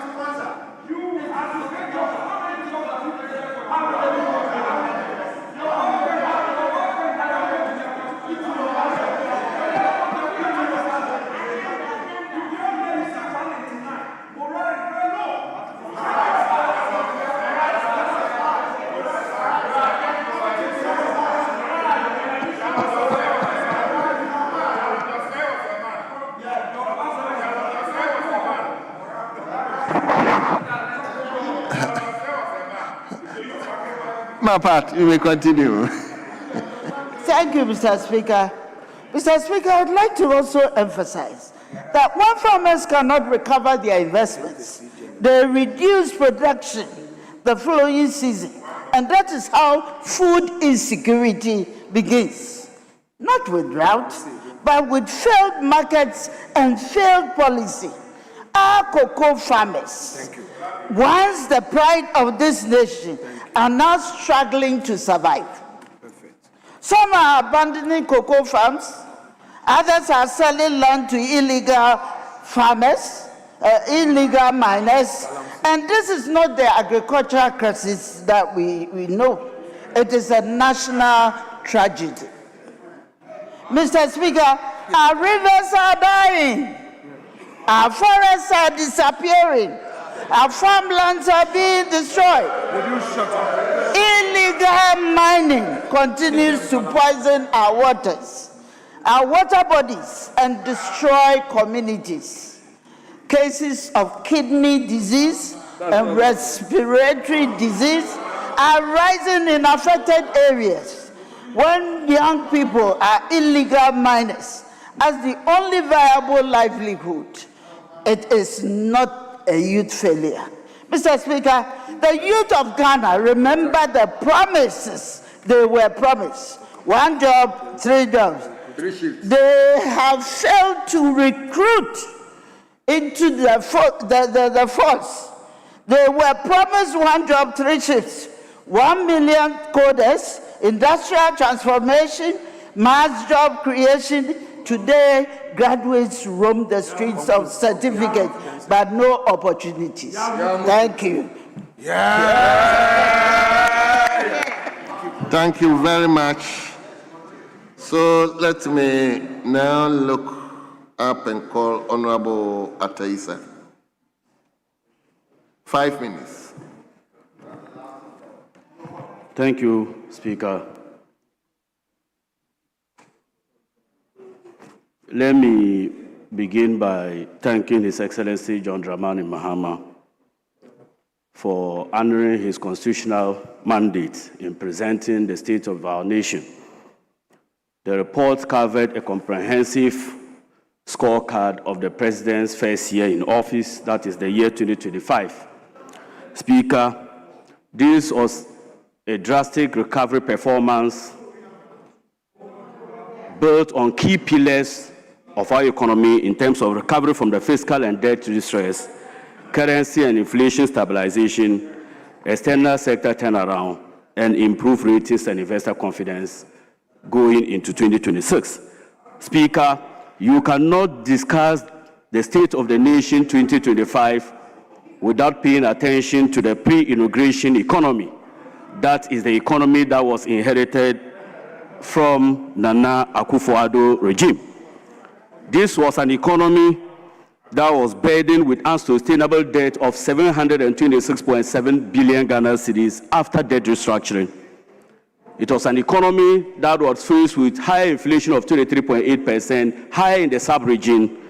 It was an economy that recorded 32% depreciation of our currency against major trading currencies, highest or the weakest in the sub-region.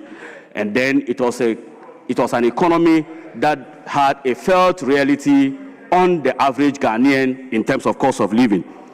Speaker, the finance minister and the president has eloquently discussed the macro issues, but listening to the minority, they keep on repeating this same thing on electricity and water tariff, and I want to bring it to their attention. Speaker, never again should the average Ghanaian give the MPP the opportunity, having subjected us to these current economic difficulties, and turn around to profit politically from the same difficulties that they put us in. Speaker, I have in my hand the IMF Country Report number 24/334 that was released in October 2024. And with your permission, let me quote: as part of Ghana's IMF-supported extended credit facility agreed in May 2023, a key prior action. Speaker,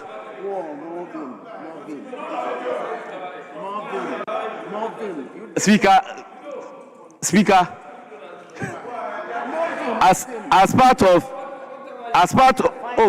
part of Ghana's IMF-supported, Mr. Speaker,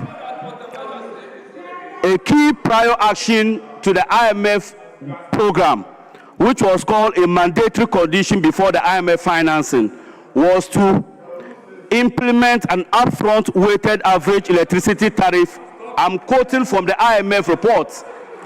Mr. Speaker, the government was committed to implement an upfront weighted average electricity tariff adjustment of at least 29% annually. What this meant was that every year, the minimum the government could increase the electricity and water was 29%. This was explicitly meant to bring electricity tariff closer to the cost recovery and reduce energy sector shortfalls. Hold on.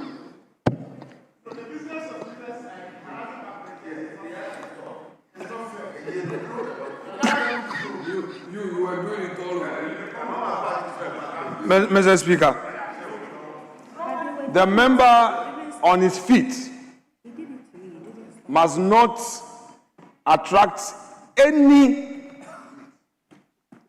notoriety to himself. We don't want the records of this house.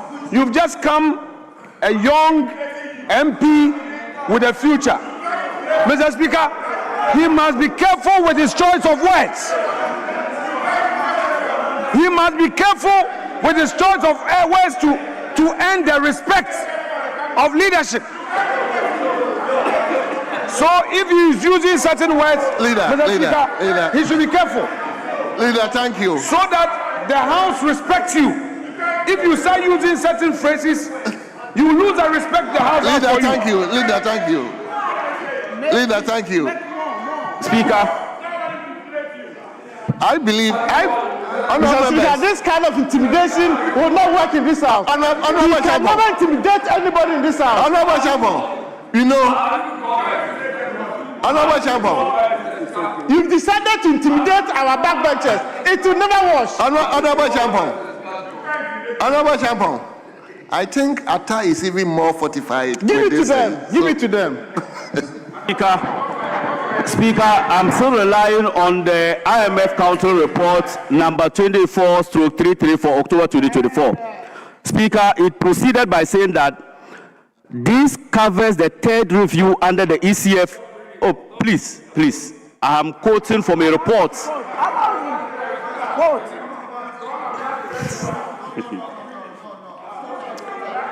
Speaker, this covers the third review under the ECF arrangement, outlined the program's continued focus on utility tariff reform as a core component of the energy sector financial stabilization. The report notes that the program envisaged, Mr. Speaker, periodic quarterly tariff reviews by the PULC using a formal electricity and water major tariff review 2022 to 2025 framework.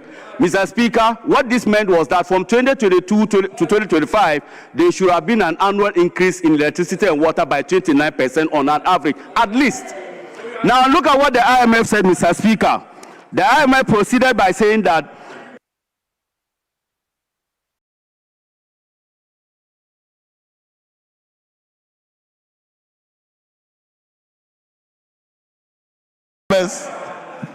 Atta, I'll give you 30 seconds. I gave the other 1 minute. Atta, 30 seconds. Mr. Speaker, let me just conclude with this. The IMF stated categorically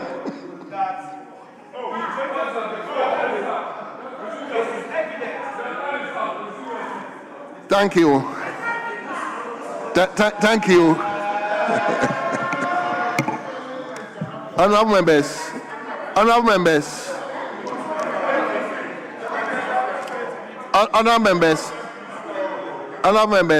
as much as I'm concerned, I try to be fair to everybody. Those people that were interrupted, at times I give you 1 minute, at times I give you 30 seconds. So please, I don't think I've been unfair to anybody. Yes. So now we've had 12 each from majority side and 12 from minority side. I think the minority side, we don't have any member on my list. You are left with only one. So I think, to be fair, if we can conclude just here, we are left only Fred. Yes, Fred Afenyo. That's on my list.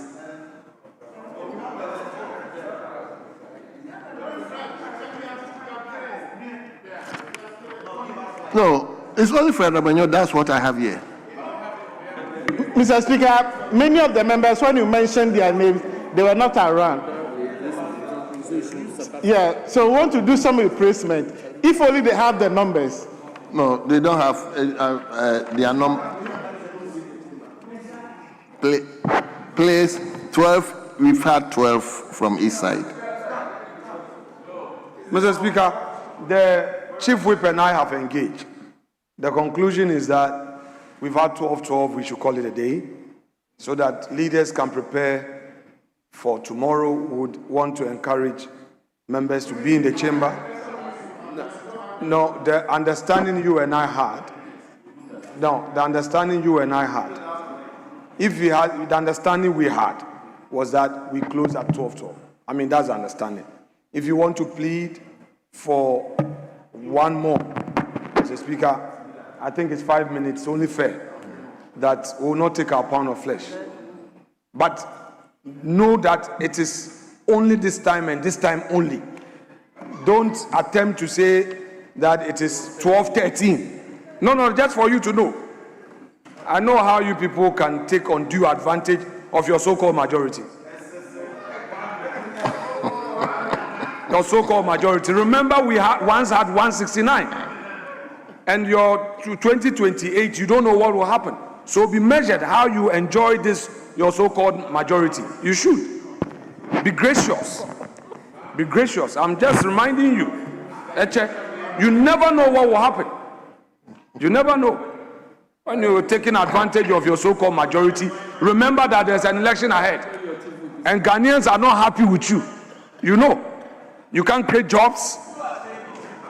You promised cocoa farmers 6,000. You can't even pay them. You are reducing. Galamsey is getting out of hand. Thank you very much. So remember. So, Honorable, which constituency is that? Pando, yes, let him give. Yes, let him give Pando 5 minutes.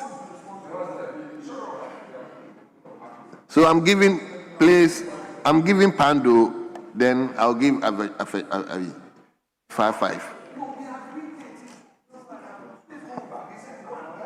Okay, Pando. Honorable Speaker,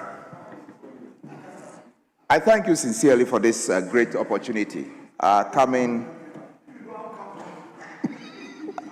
at such an odd hour. Mr. Speaker, let me just use part of my time, as short as it is, to quote something that His Excellency said during the SONA presentation in the penultimate paragraphs. And this is what he said, and I quote, Mr. Speaker, there is an old African proverb, however long the night is, the dawn will break. The dawn is breaking for Ghana. The moment we are in requires not only endurance, but only action. It reminds us that renewal belongs to those who prepare for the morning, while others still speak of darkness.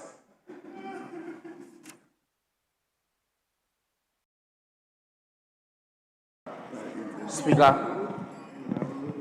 the minority leader has developed a certain unholy taste of heckling my backbench.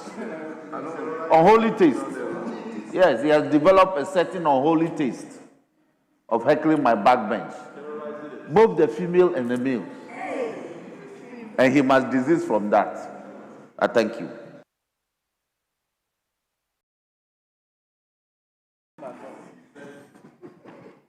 Thank you very much. I think the state of our nation, as said by the President, is resilient. The state of our nation is renewing, and our nation is in the firm hands of its people. This was said by His Excellency the President, and I think that it's so inspiring. Mr. Speaker, I think I would limit my comments, as short as it is, to only comment on industrial and trade policies that were so explicitly said or delivered by His Excellency the President. He told us that this country's industrialization and trade issues are anchored by the 24-hour economy policy.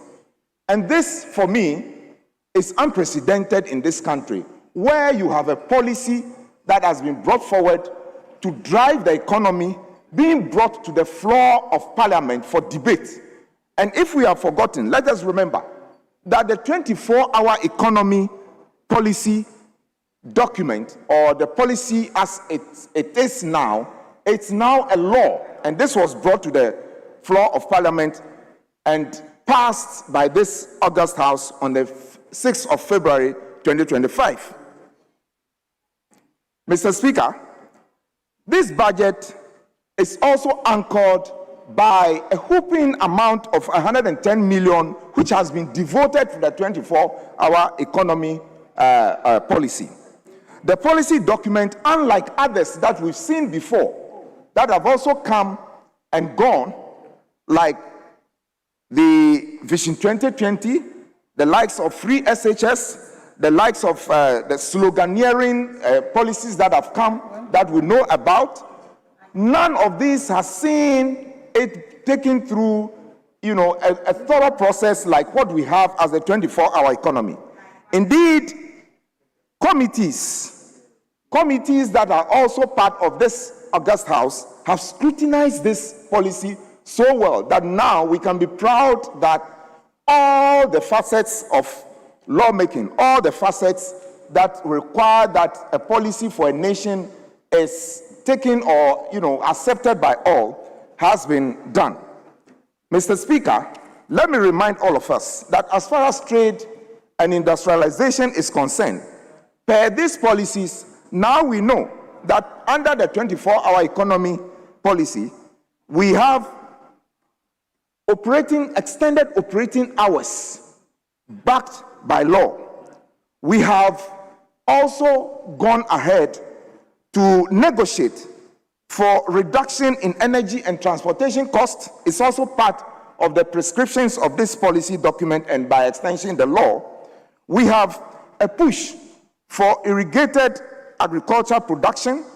We have a 250 million power deal savings that has been made through the IPP renegotiation. And indeed, we have all the other things that go with what we know as the women development banking. And I heard a short while ago one of the debaters trying to make a point that the 410 or the 401 million Ghana cedis that has been made for the women's world banking, if shared, some people will get some amount of money, which is 1 cedi per person. I think that is so, I don't know the word to use, but so rudimentary in analysis.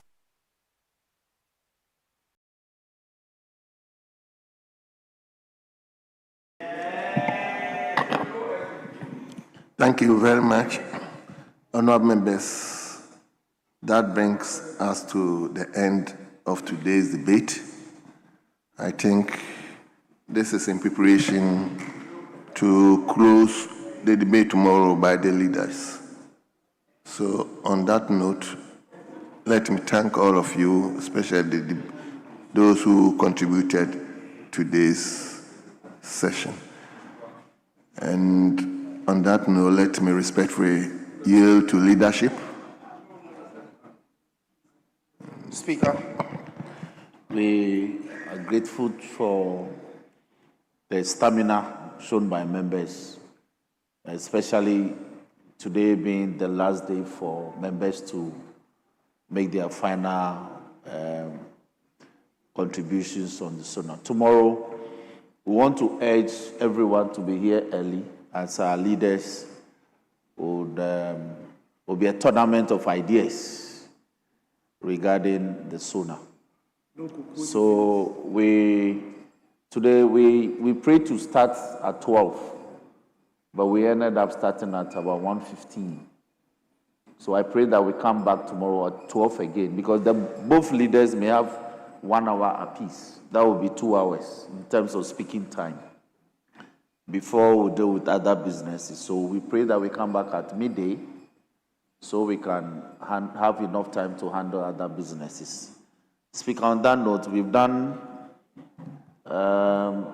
just over 5 hours. It's about 3 minutes to 7 p.m. So, 3 minutes to 8 p.m.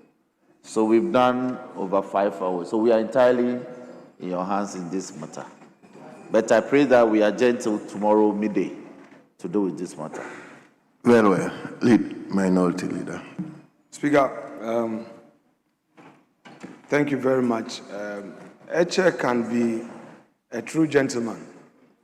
You know, when he is in that gentlemanly mood, the way he chooses his words and all, it's my prayer that he continues. It's my prayer that he continues. Mr. Speaker, there are two things Tomorrow, I'm told our female MPs have a forum. I want to encourage colleagues to participate. I'm told it's 11 a.m. It's 10 a.m. 10 a.m. Right. Well, yes, 10 a.m. Mr. Speaker, also, a lot of colleagues in this chamber, I am a minority leader, or a lot of people would come to me with a general concern, and I'm passing it through the Chief Whip. Mr. Speaker, many of our constituents are having issues with the recruitment. They write aptitude tests, they get locked out, they are spending money. It's unbearable, and the pressure is on us. This side of the House, that side of the House, Mr. Speaker, not one, not two, several MPs. Mr. Speaker, leader, talk some for us. Mr. Speaker, I don't know about you. The same thing. But Mr. Speaker, let the record hear you. That you also having the same thing. This is your mouth. They won't know. When Afenyo-Markin says it, they say contempt. But I'm speaking the truth. Every burden is on my head. From you people, you are suffering. You come, leader, speak for us.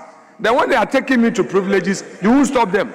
Mr. Speaker, the truth is that, no, it's a fact. Stop, let's not be doing partisanship with everything. Mr. Speaker, the truth is that the recruitment into police, fire, prisons, immigration is becoming problematic. Mr. Speaker, I don't want anybody to misinform the minister. I am not directing any attack on his person. No. I just want to put the facts right. Don't pretend your constituents are not on your case. Mr. Speaker, these unemployed youths, they go to the center, they say you are supposed to go through aptitude tests, you get under the system and you are locked out. The question, somebody told me, he was asked a question, what is the size of a basketball court? You want to go to police, then you have to answer a question. The AI system that has been deployed must be customized and to ask relevant questions. It cannot be generalized. It's AI, so you are asking general questions. Mr. Speaker, the military did something good. They created a system where people entered to write the aptitude test direct. Mr. Speaker, if it is possible, the system should be changed to enable our boys and girls who are even not educated on ICT to write it manually, so that a proper system is put in place which will allow them to go into the AI space. I am for AI. I am for IT. But you cannot suddenly call somebody from Punkugu who doesn't know anything about IT and wants to join the force work, and you are told that go and write aptitude tests via AI, and if you don't have any means, you fail. Mr. Speaker, this is not political, and I don't want it to be misconstrued. I think it's a serious system challenge that the ministry would have to look at properly, because it is us, the MPs, who are carrying the burden. And I speak for the entire House. I speak for the entire House. People go to the cafe and then they get on the computer and they go through all manner of challenges. Mr. Speaker, I would plead that the whole system be reviewed.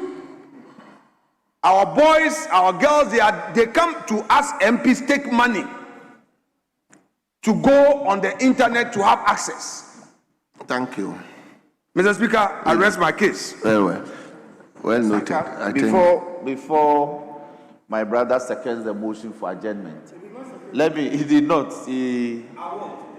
Speaker, let me say that I share in the concerns, the pressure on MPs. As we sit here, our phones are beaming with messages about disqualification. And so let me assure the House and the entire nation